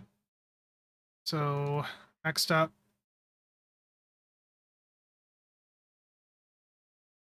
the power levels weren't the same there, but this doesn't scale off of engine powers. But I don't know why the engine powers got like change there. Yeah, the Burjai. It's the recent winter event ship.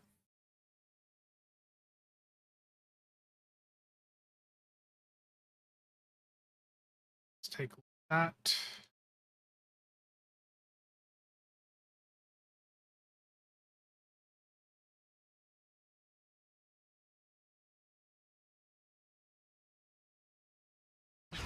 Warning.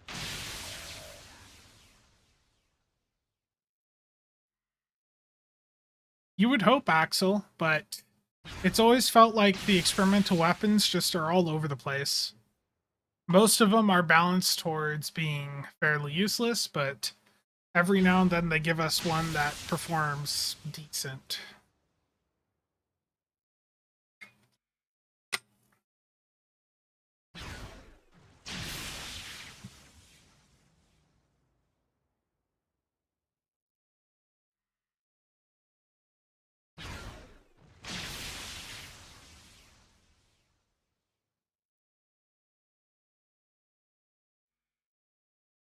Um, high, so high engine power. I mean, if you still have a lot of weapon power, then probably the Soliton. Like if you have high engine and weapon power, the Soliton should still be really, really good. Because that one is going to it fires faster the higher your engine power is. So it does really, really good. Yeah, the Mjolnir has a really, really nice visual on it.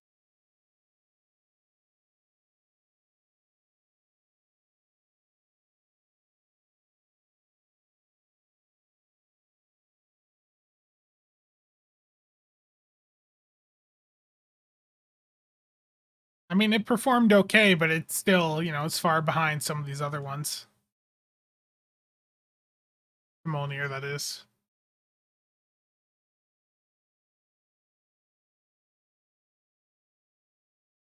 Yeah. Then I would definitely do the Soliton Wave Impeller off of the Rising Corvette. Absolutely.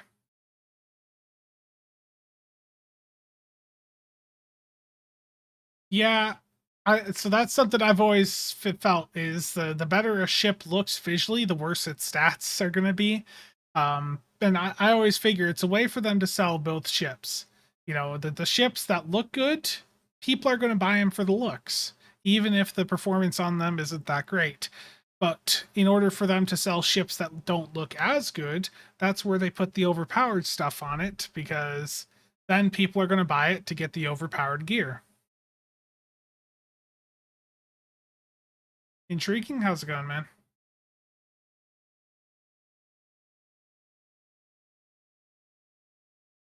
Um, yeah, that is also pretty interesting, Axel. And it does long term. I mean, it makes sense because that's an incentive to go after some of these event ships. And Cryptic makes a lot of money off of these event ships long term because anyone that has to buy them with an Epic Phoenix token or or through muds is going to be spending more than they would on a normal C store ship.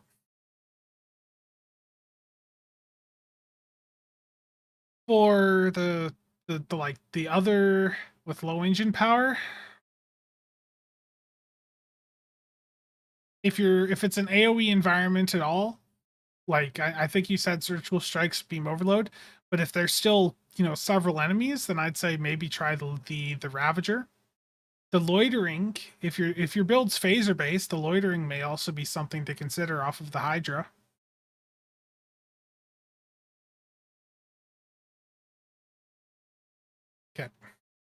I'm gonna head back over to holodeck for the time being because I don't really have any other experimentals on this character to test.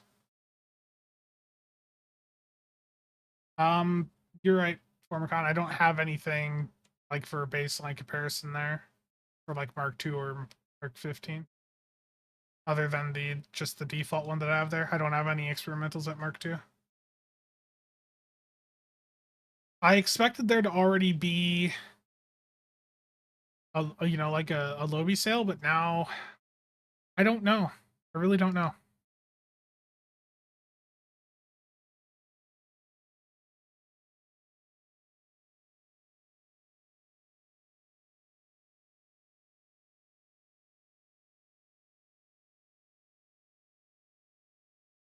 It's off of um I think it's actually called the Ravager.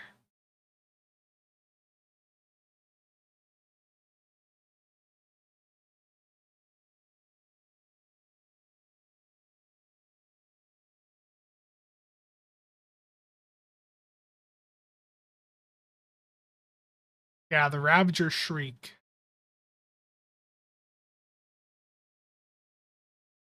Yeah, I sort of expected there to be a 50% Lobby sale, but apparently they did not feel like there was a need to do that.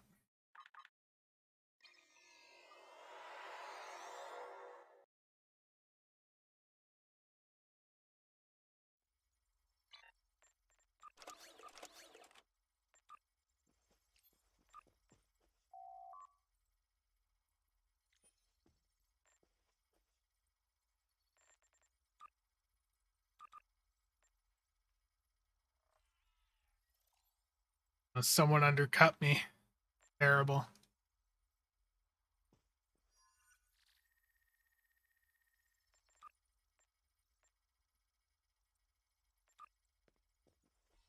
My photon, my Kelvin timeline market's being saturated. Terrible. Wow, the Torps really got undercut.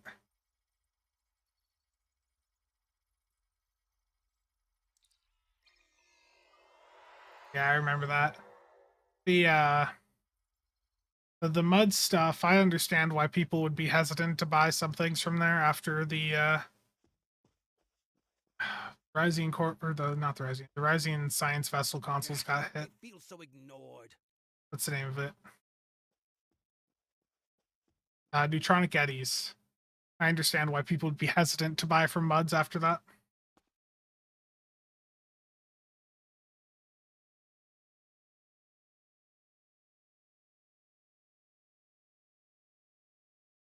Yeah. Yeah, I sold a couple at 50 mil.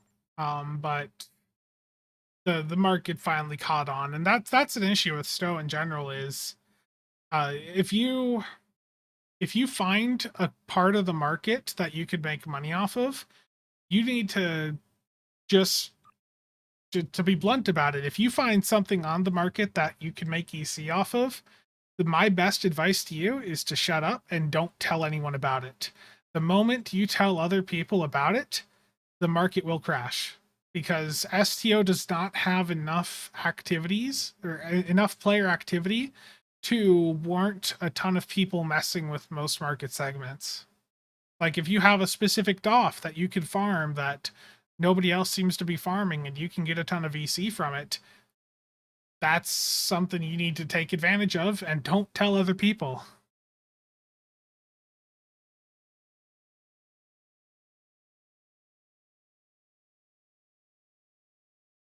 Yeah. The Eddie's nerf, like, I understand that it overperformed. I mean, the fact is, even with it having been nerfed, it's still a console that you still want to slot on some of the science builds. It's still that good. But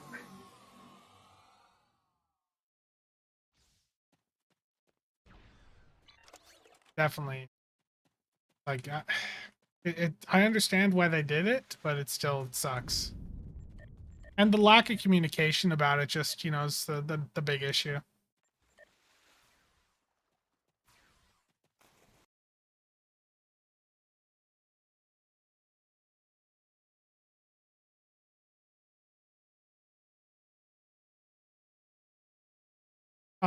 People still use the Eddies console on some EPG builds. It's still in the like the HSE records. Like the HSE record runs, I think still have it on.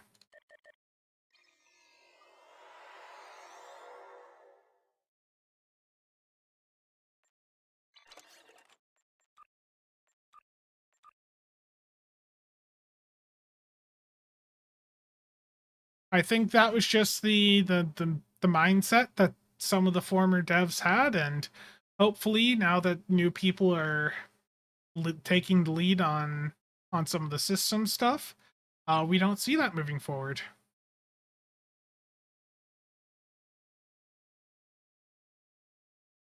Recruiting Romulans. Um, I don't know. I don't remember what recruit event they ran after Klingon last year. Was it was it Delta or Temporal? Axel, I haven't heard a thing about that. I in general, I don't think my videos throughout like January were making them the most weren't received the best over there. Delta next, okay.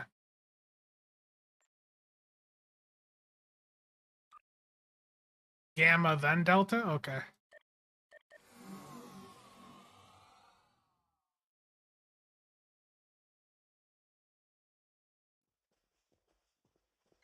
Yeah, so I was going to bring this up earlier and then I completely forgot about it.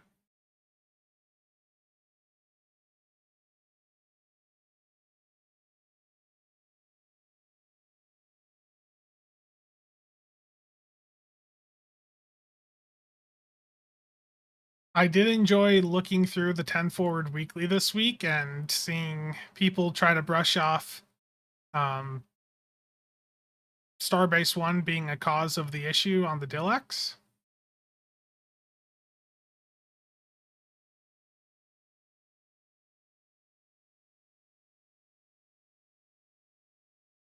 No, I found this earlier.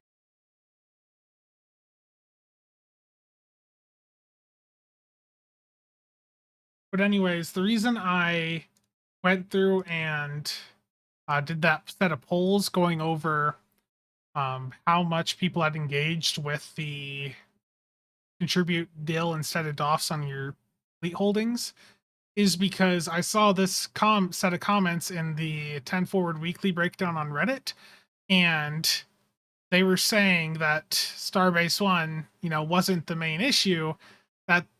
That the reason the DILX has come down is because people can now contribute DIL instead of DOFs, and like that's nice, but I do not believe that that has really had that much of an impact on the Dilex.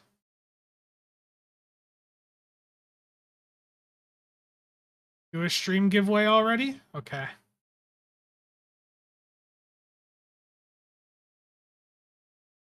Impulse speed of 3,200. Yeah, I know. I know.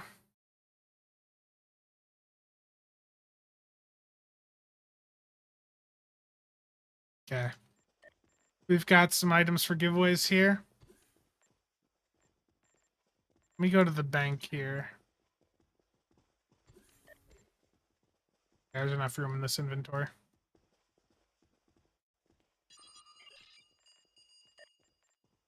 Let's see. We got a KDF recruit event going on. Give away these XP bonus pools here.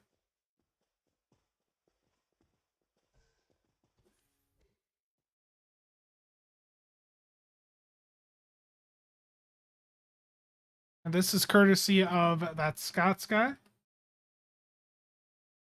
So let me get this put up on the Discord.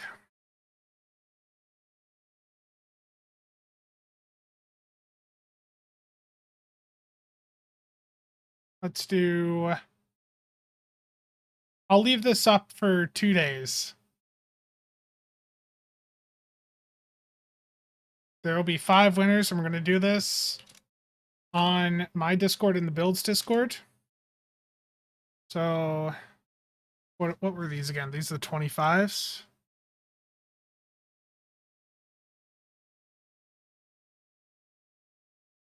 One day? Okay.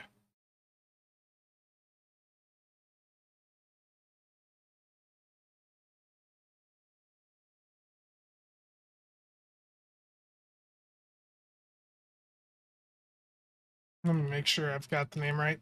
I have had so many messages go through. Let me just use your in-game at handle, Scots, guys, because I can't butcher that.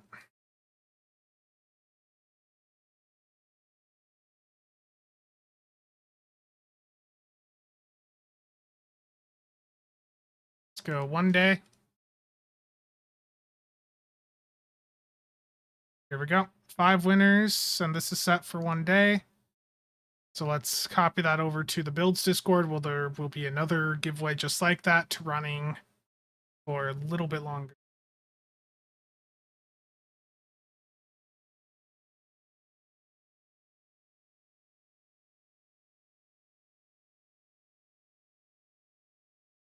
Maybe 3 days.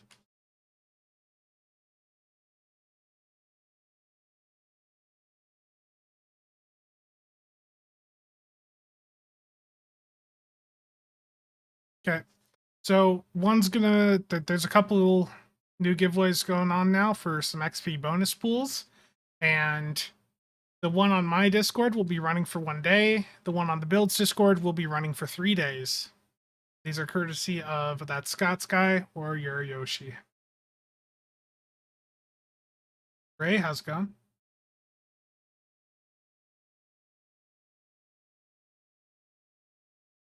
Yeah, pretty much. Like I don't really I think people already contribute a fair bit of dilithium to fleets, and I think the change is nice that you can use dill instead of DOFs, but I don't think it's going to really change that much or have that significant of an impact on the dill X.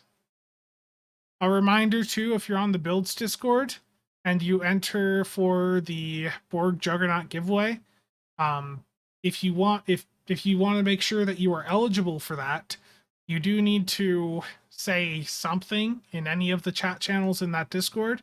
Even if you just say hi in general chat, that will get you to the requirement of participating in the Discord for the Borg Juggernaut giveaway. Can't wait for the pool streams from Spencer. Oh no.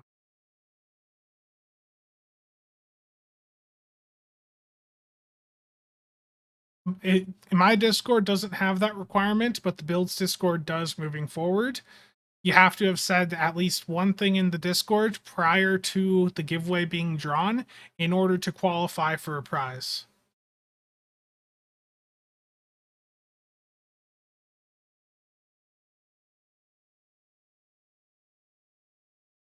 Yeah, I did hear about them removing the PvP endeavor. That sort of sucks. Okay, and I have another set of giveaways here from Yoro Yoshi also. So this is for some ball weapon packs. Let me get that going here too.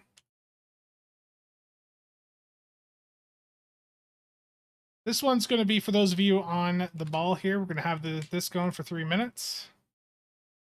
There will be one winner, PC only.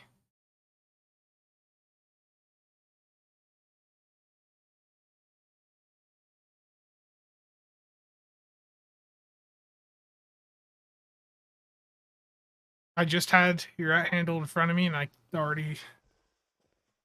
I've gotten to a point where I am like I see so much in chat that I can't remember at handles anymore. This will be running for 3 minutes on my Discord. Whoever wins gets 2 bottle weapon packs.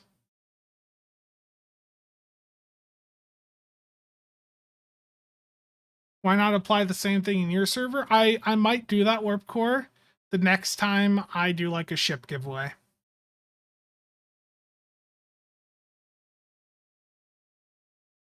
Yeah, it's so the reason for it, the reason that that happened on the builds Discord is because we got to a point where we were drawing winners for some of the bigger prizes, most recently a T6 coupon, and they won, but they didn't claim it. We gave them two days to claim it, and they never engaged with the Discord.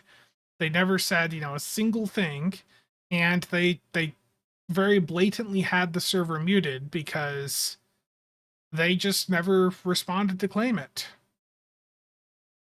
This so on my Discord in the giveaways channel is this giveaway for the 2 bottle weapon packs. You have 2 minutes to enter. Add skills, how's it going? Um, so something else I want to talk about, and I'll go over to my Hydra build here in a minute, but something I've been messing with on some CSV builds is the Disco 3-piece. So dropping the colony deflector for the Disco rep deflector. And I got the idea from MB because he was doing it on some of his ISA runs with his cannon scatter volley build and having quite a bit of success with it. And I've been trying it out recently and it's been working really well.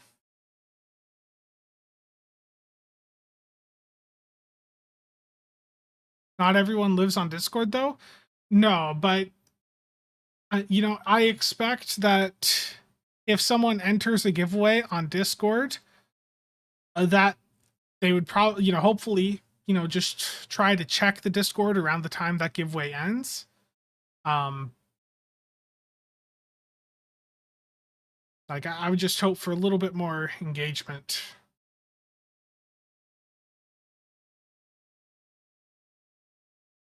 So this is a To Hell with Honor that I did this morning for my daily.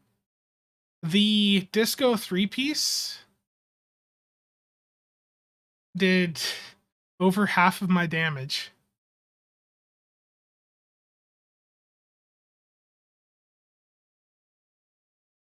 In Elite, it does not scale up that well, I will tell you. But in lower difficulty content, it can do quite well. But in Elite, no, it still does well. It was like having another turd on the build, but it definitely falls off in Elite content. H Ramon, send me a message with your @ handle and I'll get you these weapon packs mailed out.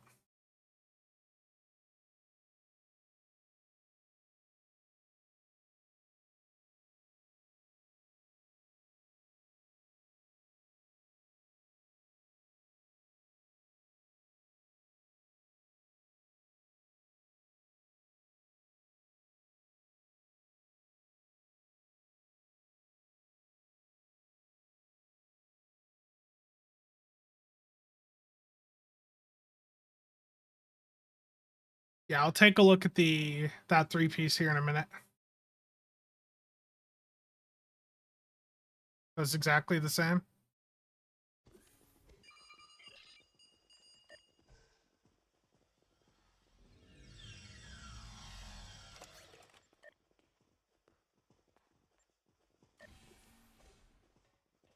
There you go. Oh yeah, I was gonna talk about that too. The Eagle console.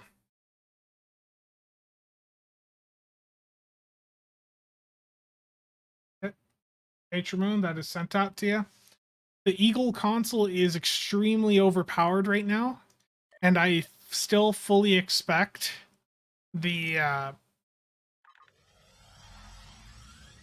I fully expect them to go in and just severely hit that console again.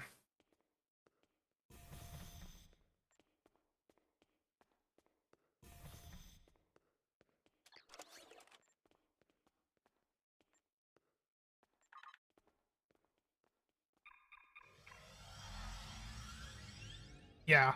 So the Eagle console The issue with it is that when you cloak, it will plant bombs on all nearby foes, and then they will all sync up and detonate at the exact same time.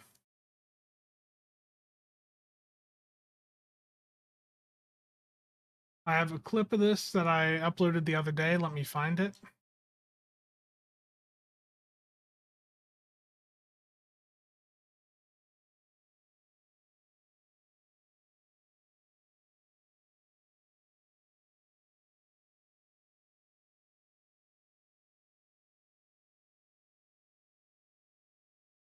Check my email. Voyager. Yeah, I can do that. Let me get that started quick before I continue about the Eagle console. So we've got 2 beam arrays here.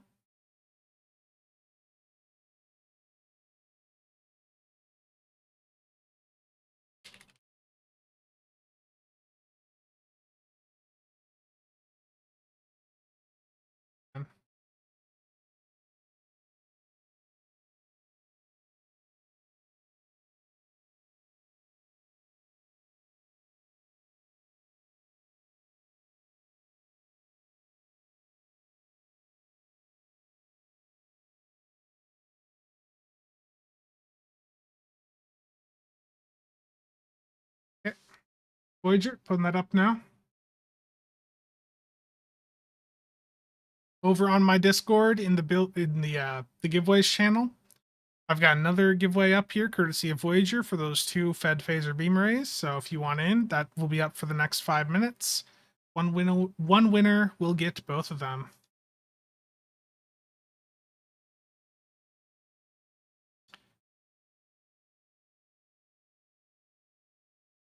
Yeah, the Eagle console works. The passive works as intended now.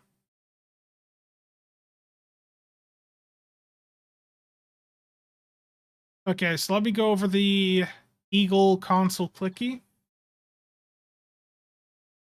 So the Eagle console, when you activate it, it will plant bombs on all nearby foes, and the bombs will all detonate at the exact same time, and it's an AoE explosion that will then deal damage to anything nearby. So each of these spheres in the gateway in this picture here have a bomb attached to them, and they're all going to detonate at the same time. Watch my DPS at the left here.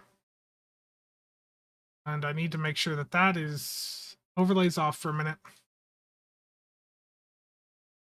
Watch the DPS. I go from 1.3 to 1.9 million just from that console activating. Let me replay that again.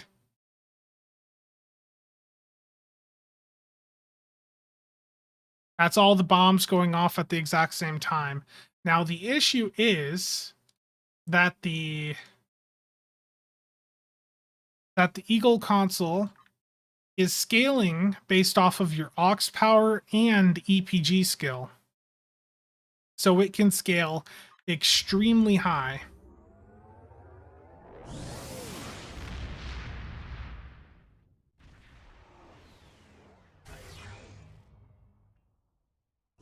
Have to think about scrubs. Terrible.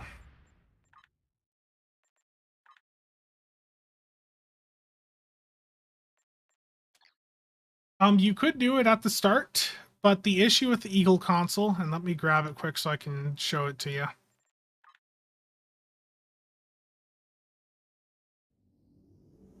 The issue is, well, you want to make sure that the targets you're placing it on are going to live long enough, and it's planting bombs, so you would think kinetics.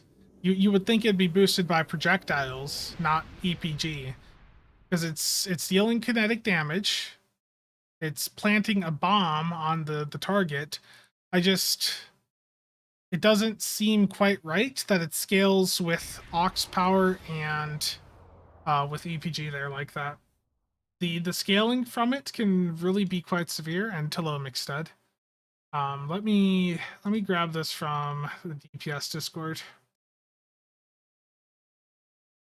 Game Freaks, from one activation of this console, with everything grouped up and all that, he was able to get 110 million damage out of this console by having everything grouped up and debuffed. 110 million damage from a console, for reference, is that that is about 2 to 3 times what we saw from the Agony Redistributor.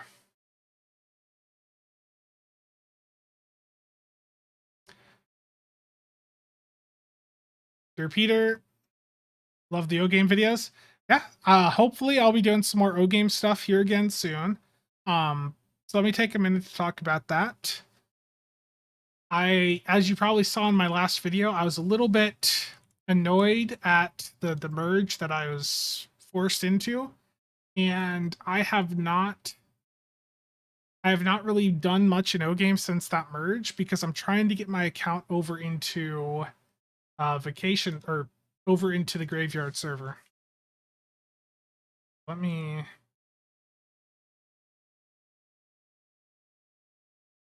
see what my status is at now.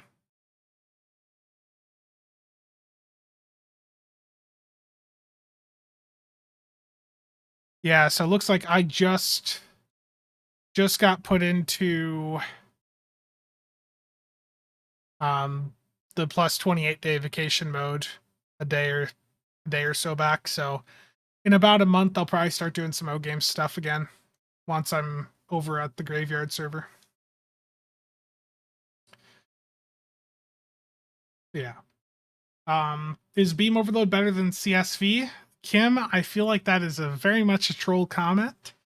Cannon Scatter Volley has a significantly higher damage ceiling than Beam Overload.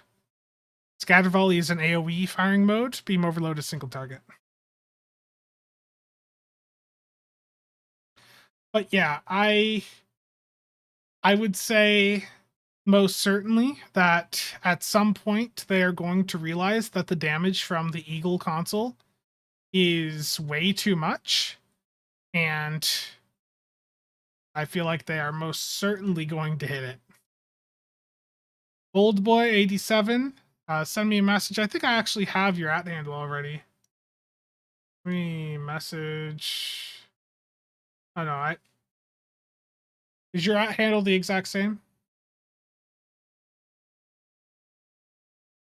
You may have commented in one of the threads before for a giveaway. The name sounds familiar, but I have had so many messages. I do not remember. Like I was saying before, I'm having a hard time remembering all the @ handles nowadays. Axel, that was you? Okay. Yeah, I have quite a few days as of late where I'll wake up to like 10 different DMs, and it's like hard to keep track of things.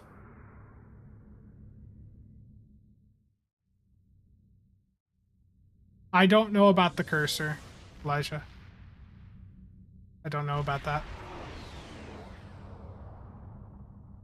Is Miracle Worker better than Command? It depends on the build.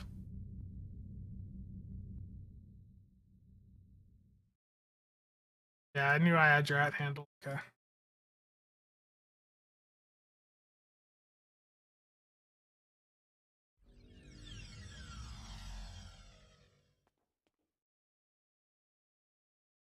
Oh, sarcasm, yeah.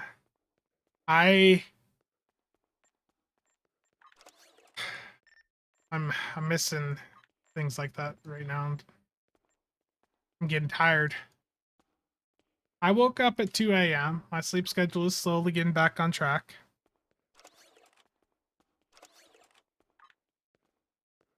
Coffee needed? Absolutely. So is this Prometheus thing a good ship? Yes, absolutely. If you're looking for max DPS, Scatter Volley is still going to win out. Dustin.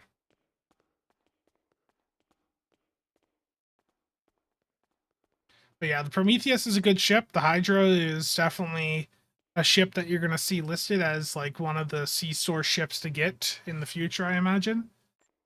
Like when you see, what T6 ship is best, The Hydra's the one out of this bundle most likely to make the list.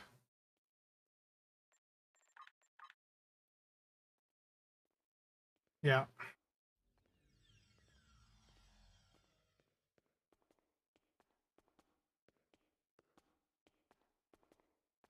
The Hydra.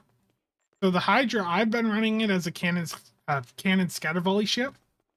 But if you want to do surgical strikes or beam overload, it also worked very well for that. So it's very much like energy weapon focused.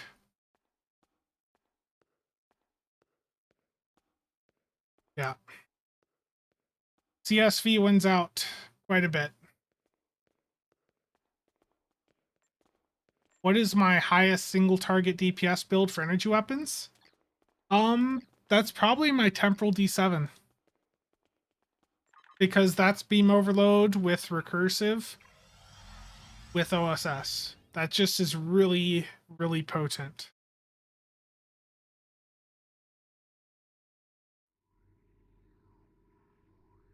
I could swap to that quick to show you.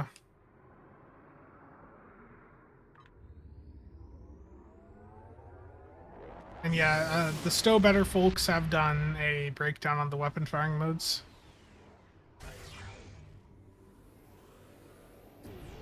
So this is my single target beam overload build. This is the only beam overload build that I keep, like that I actually like will fly every now and then. And the thing about this D7 Temporal Battle Cruiser is that it has a commander temporal, a lieutenant commander intel, and then it could still do beam overload 3. So it can do recursive shearing 3, override subsystem safeties 3, beam overload 3.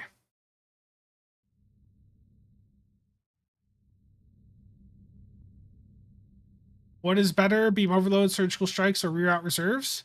I think all have their use cases, and it really depends on the ship. Like reroute reserves, I think is really good. It certainly beats out like rapid fire, and it should beat out beam overload, but you can only run it on certain ships.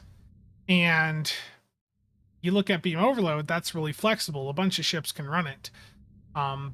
Surgical strikes is quite nice also, but I like for me, I think this beam overload combo with the recursive 3 and OSS 3, that's just really hard to beat. And it's got a battle cloak. And the weapon system efficiency, because this is a battle cruiser. Spencer flexing all his promo ships.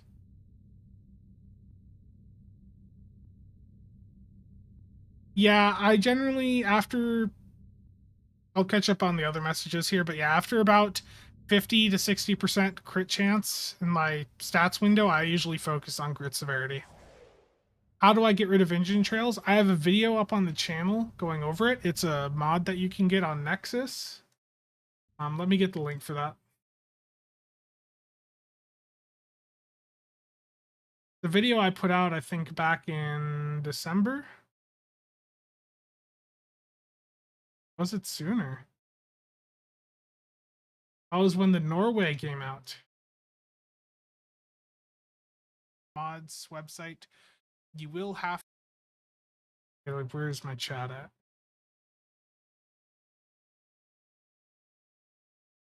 Yeah, that video right there will go over how to remove your engine trails. It doesn't work for every ship, but it works for most of the generic ones.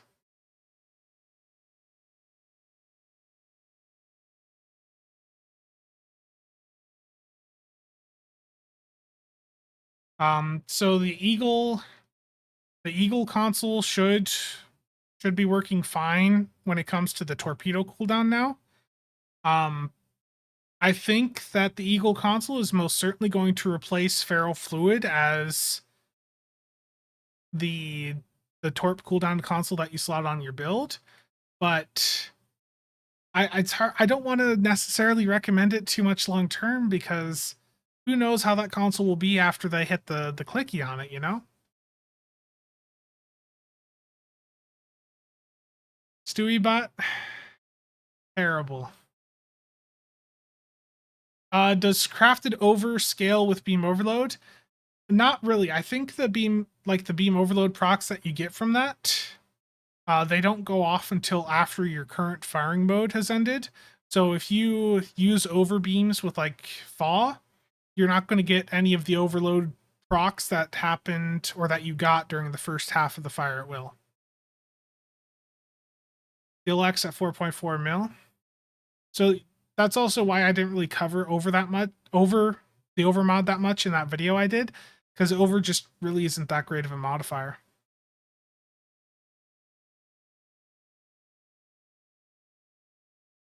That's Odin.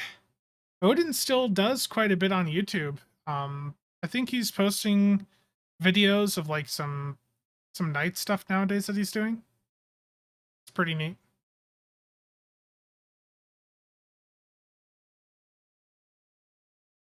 Ryan. Yeah, I don't know why that's not going off for you. I had mixed results using it with do builds, I will say though.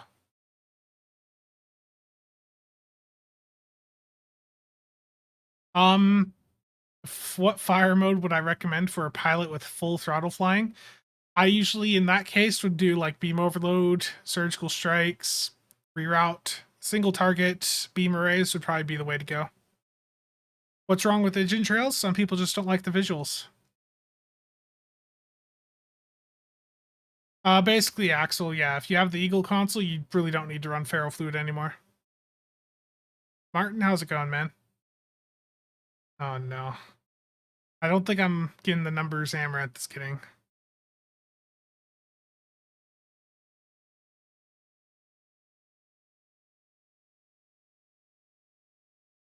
Augmented is done with Stowe. The last I saw, he is playing World of Warcraft quite a bit. Inquiry or Hydra for CSV? Probably the Inquiry still. The Inquiry with a Miracle Worker seat. I think that setup on that ship is probably going to make the Inquiry, still win out. The Inquiry's just a really good ship.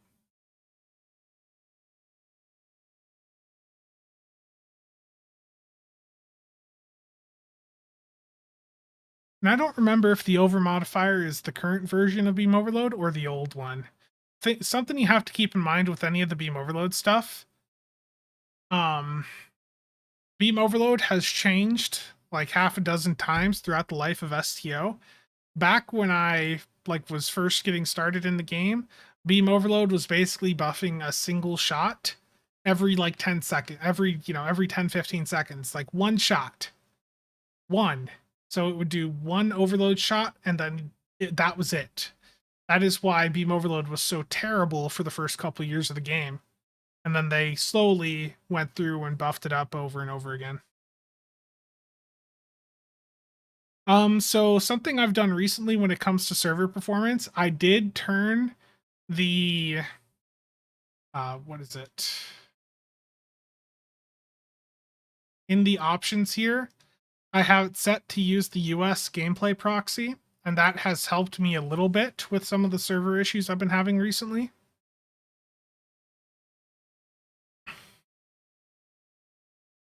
Yeah, Fly Her Apart has been really quite potent.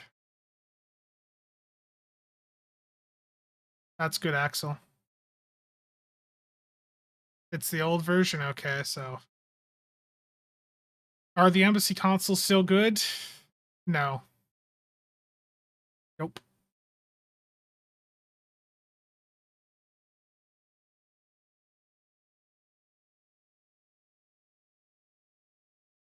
YouTube, yeah, YouTube has been promoting a lot of really old videos recently.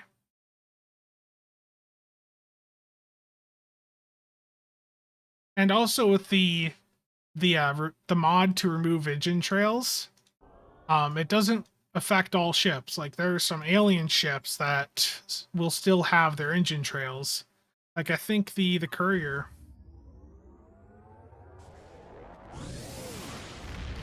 Wizard Girly, that is a terrible idea.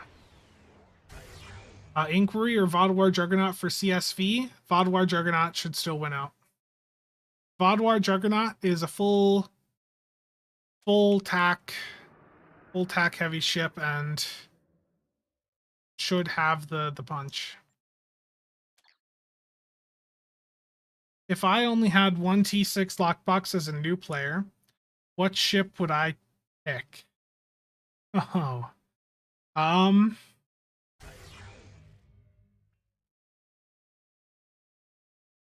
Yes, if you can hit the like button, that is very much appreciated. Yeah, one you like flying. You know, it really depends on the point of view. If I'm going at it from, extracting the most value possible out of the ship. Oof. I mean, right now, to be honest with you, probably the Excelsior too, because especially if I only had one ship, I was like a brand new player, and I got one ship, and I wanted something that was going to really enhance the experience in the game. The Excelsior too, like that's a good fed ship. It's got a really good console on it. Like that, just in general, a pretty solid ship. But most value,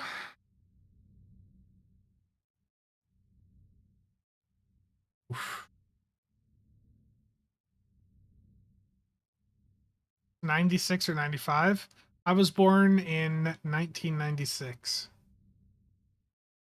Mirror Warship would be a good choice for value. The Mirror Warship is a hard one to beat. The Styx is something that some people would say just because of its flexibility with how many different builds it can do. Yeah, this ship is rough with its spinning aspect. The Mirror Warship really is hard to beat, isn't it? But man, I really like the Excelsior too.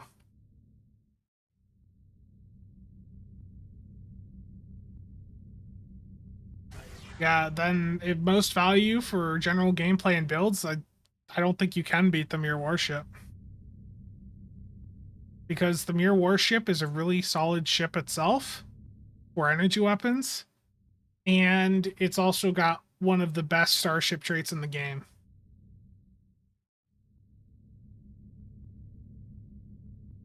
I think my Mirror Warship on this character is actually in the oh no, here it is.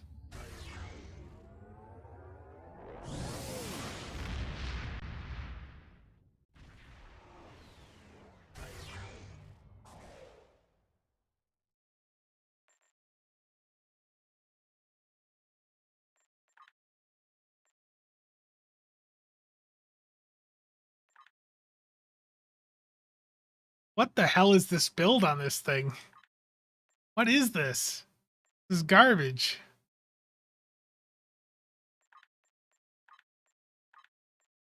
Okay, let's ignore the build on this ship, because that is just... What is that? The Excelsior 2 console is incredibly fun for a phaser beamer, like, well, just a phaser anything build. And I think the Excelsior 2 performs quite well with surgical strikes. John, probably never. If the Mirror Warship doesn't work for you, then you're probably never going to get the Mirror Connie that you're hoping for.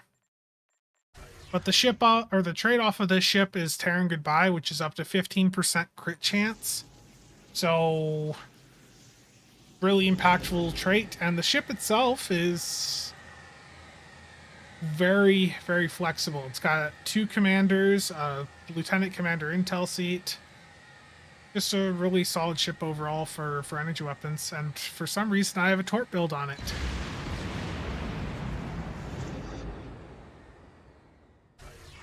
I mean, 15% crit chance is just universally going to be pretty handy.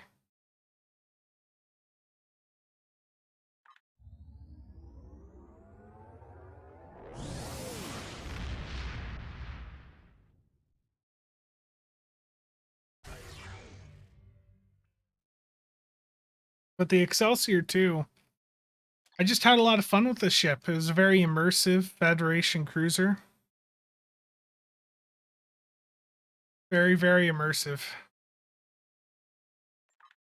With phaser beams on it and a wide angle quantum. It was very, very immersive.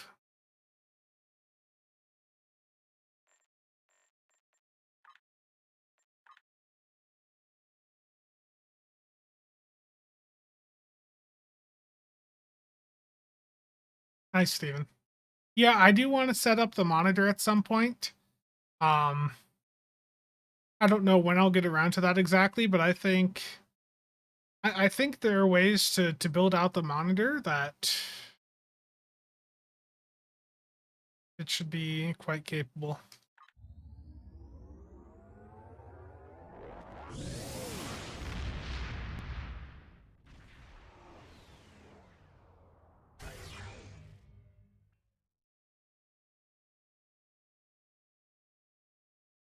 What would be the minimum DPS for surviving advanced content? If you're doing advanced, I mean, aim for, yeah, I would say in advanced at least aim for like 150, 200k. I think that's quite reasonable to achieve.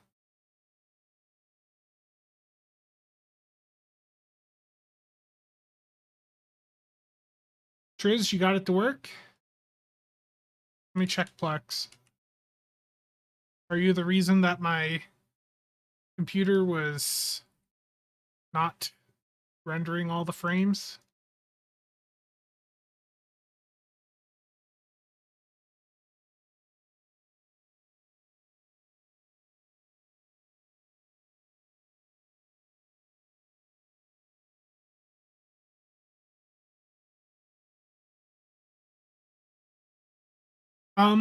Brad, I don't really know. It's really hard to say on those because that that market for those is so incredibly niche, and you can't just go and check the market, or you can't check the exchange to see, because you don't know until you buy them if they're for space or ground. I really can't answer that one.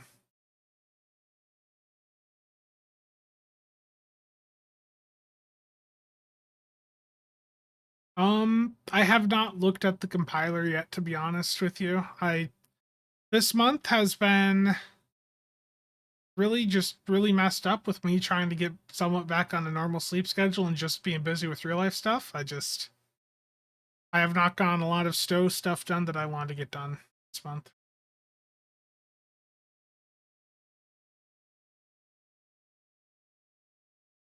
The DPRM is cool, but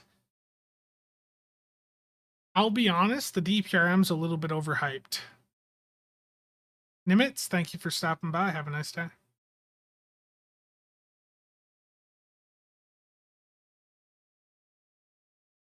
Yeah, that's one thing too, is when you're doing advanced content, if you're really wanting to build out for it, I would recommend building it out so you're doing enough DPS to basically solo the map. Because when you do most like normal or advanced content, the chances you're going to be getting a team that's basically their builds are so underperforming that you're going to be doing most of the damage in the map. So it's good to build with the mindset of you being the only person in the map. That way you have enough survivability planned out on your build and enough control and whatever that you can cover every aspect needed in the run yourself. Are those D20s flying around my ship?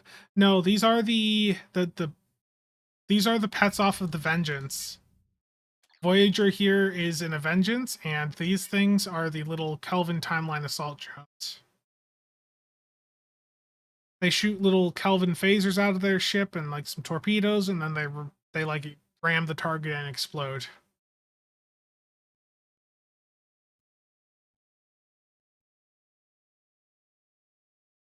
$80K.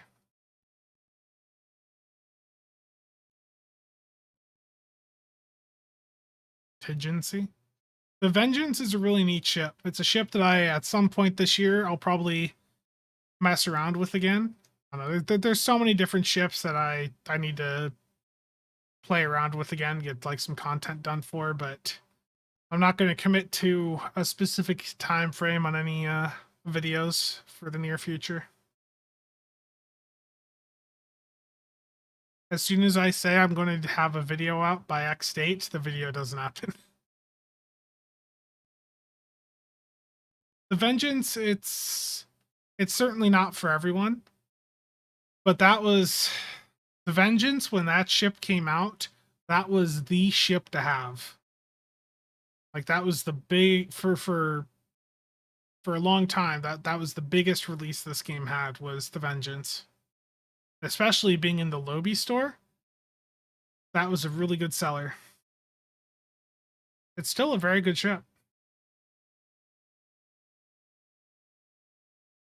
Yeah. So I've been going now for how long? About 2.5 hours. Okay, I'm gonna start to wrap things up here. Let's do one to hell with honor. So I'm gonna join the public queue for to hell with honor. And this is gonna be first come, first serve. Whoever gets in here first is gonna be in here. So I'm gonna queue up now. And that instantly popped.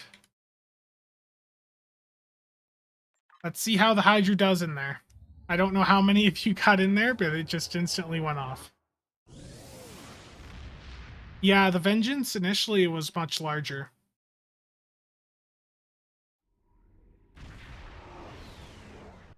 I don't know how many of you got in here because that just immediately popped.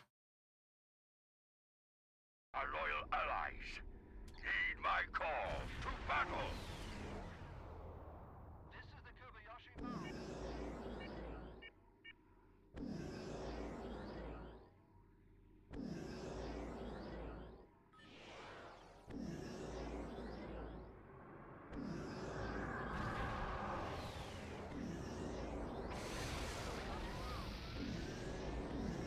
No, the Vengeance, you know, you fly what you like.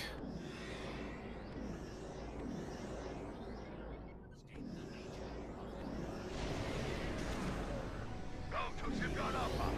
Destroy the Mokai vessels before they can power up. The Excelsior 2 console is so much fun.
Where would I put the 13th on the list? I think the 13th is a really good value bundle if you get it during a deep sale.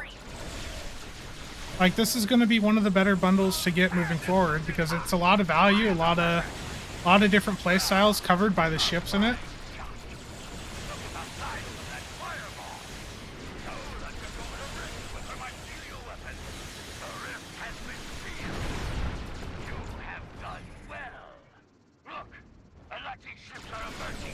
I don't know why it's doing that. I don't know what's up with that quantum phase torp there.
I mean, that was pretty fast. That gigantic Alachi Walker is keeping the rift open. Destroy it! That's why you do the hell with honor if you want to get your daily done real quick. Let's take a look at the damage.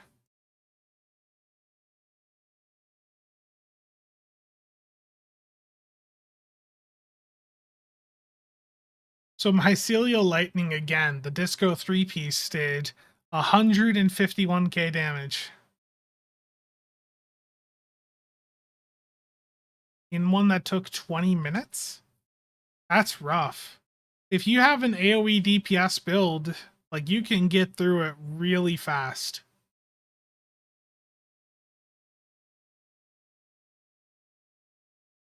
Let me pull chat up here.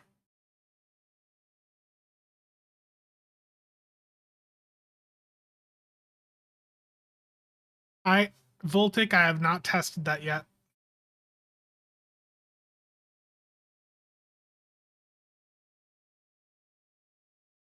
My Torp build is very basic, but I've been having a blast getting my Kelvin Torps to rapid fire.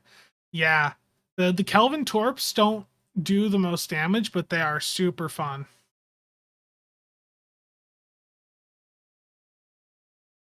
Eudrin, I was using it with cannons right there. I mean, it didn't do that much damage. It did 1.4 million in that run, but it looks really good, and it's really good at clearing out secondary targets that you're not focused on.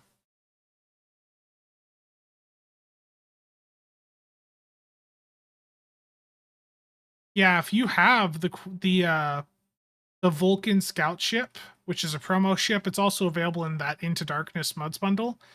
Then you can get the quad Kelvin Torp off of that, and that is basically a reskin of the Kelvin torpedoes, but it looks really good.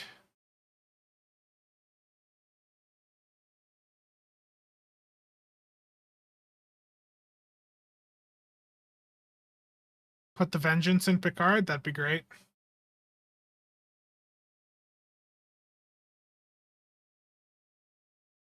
Yeah, so back on the topic of the armed loitering munition, it will perform absolutely garbage tier in normal or advanced content where things die really fast. So if you are looking for a good experimental weapon in really fast content, the Hydra one is definitely not it. But if you're in something that lives a little bit longer, it can perform quite well. That was a really fast run, just right around 3 minutes.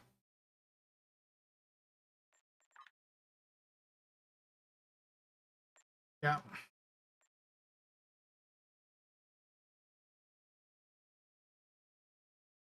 I need to upgrade the Ravager Shriek here.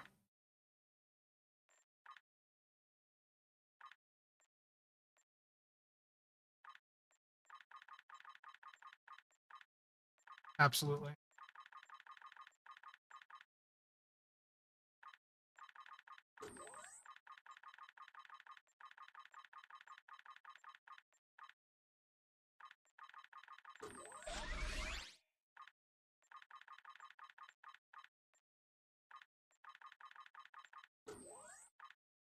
No, I have not. Yeah, I popped about $10 worth of Phoenix packs this morning just to restock on some upgrades.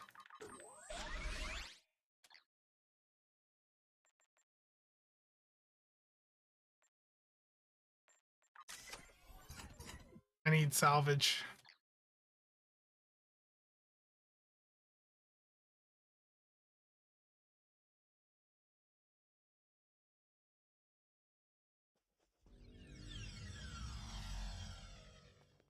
Yeah, the time of the day alt streams is not always the most compatible for NA folks.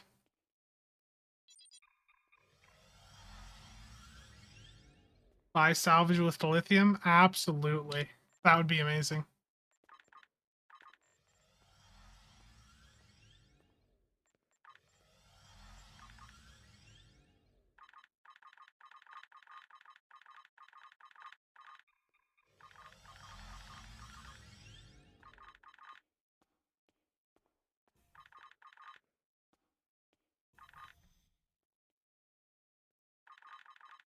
Buy all of the Mark 12 consoles, or all the cheap ones. What am I at?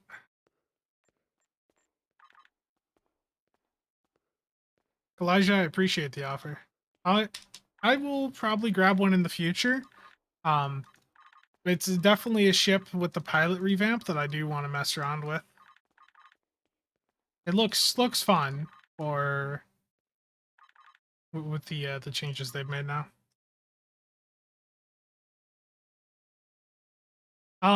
The infinite scaling items, those only scale up to like Mark 12 or 14.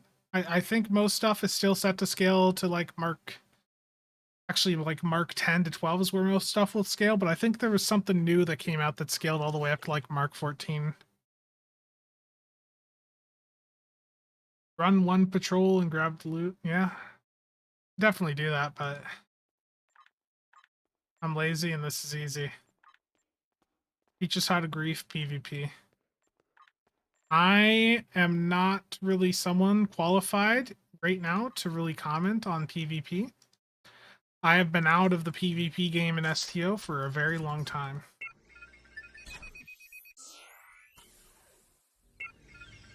Nope. Andari, you can use it with cannons. I'm out of dill now.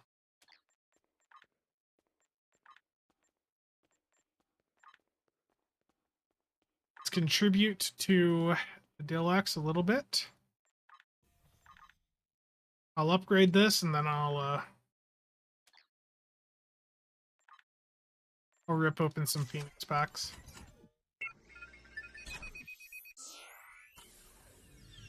I think Omega he's doing a fair bit of PvP again.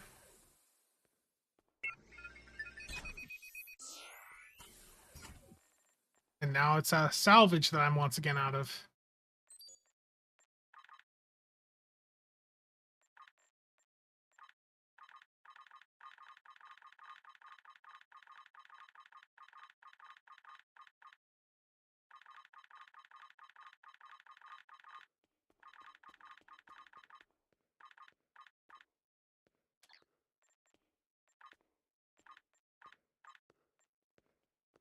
Now, I've been getting my PvP fix from World of Warships, but even with that game, I'm starting to get to a point where I'm getting a little burnt out on it.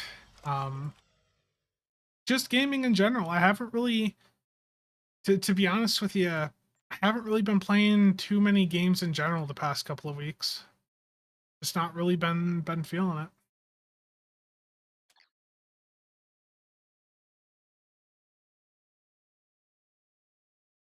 Yeah. I need to just go through and buy a bunch of random crap off the exchange.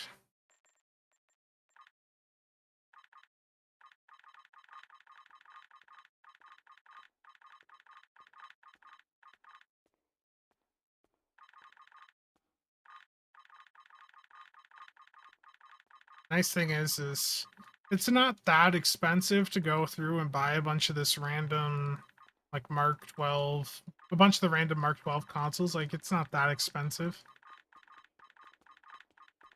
Um I just in general I don't think you should go for obliviating phasers unless you really like the visuals. If you like the visuals, just go for them.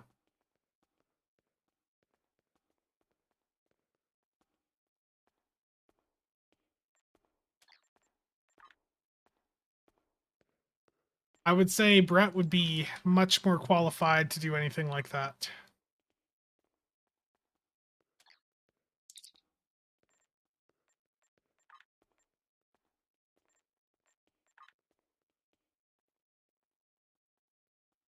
Yeah. A lot of communities end up being like that, to be honest. The PvP community does have like the PvP Discord that you can get a bit of knowledge off of. Um but I don't know how publicly like visible that all is, to be honest.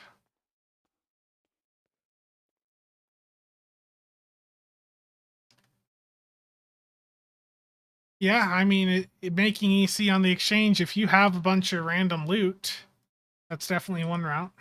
It's not the most time efficient, but that is something you can do.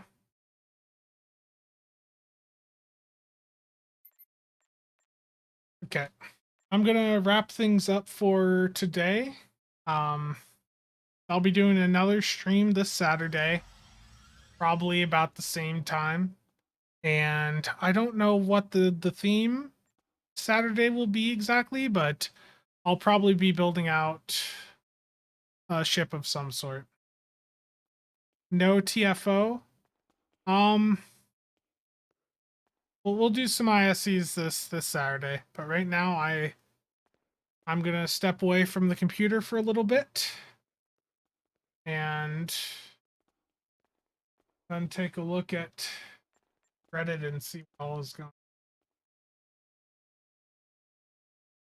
The video wise, I do still want to get this World Razor review done here in the next couple of days.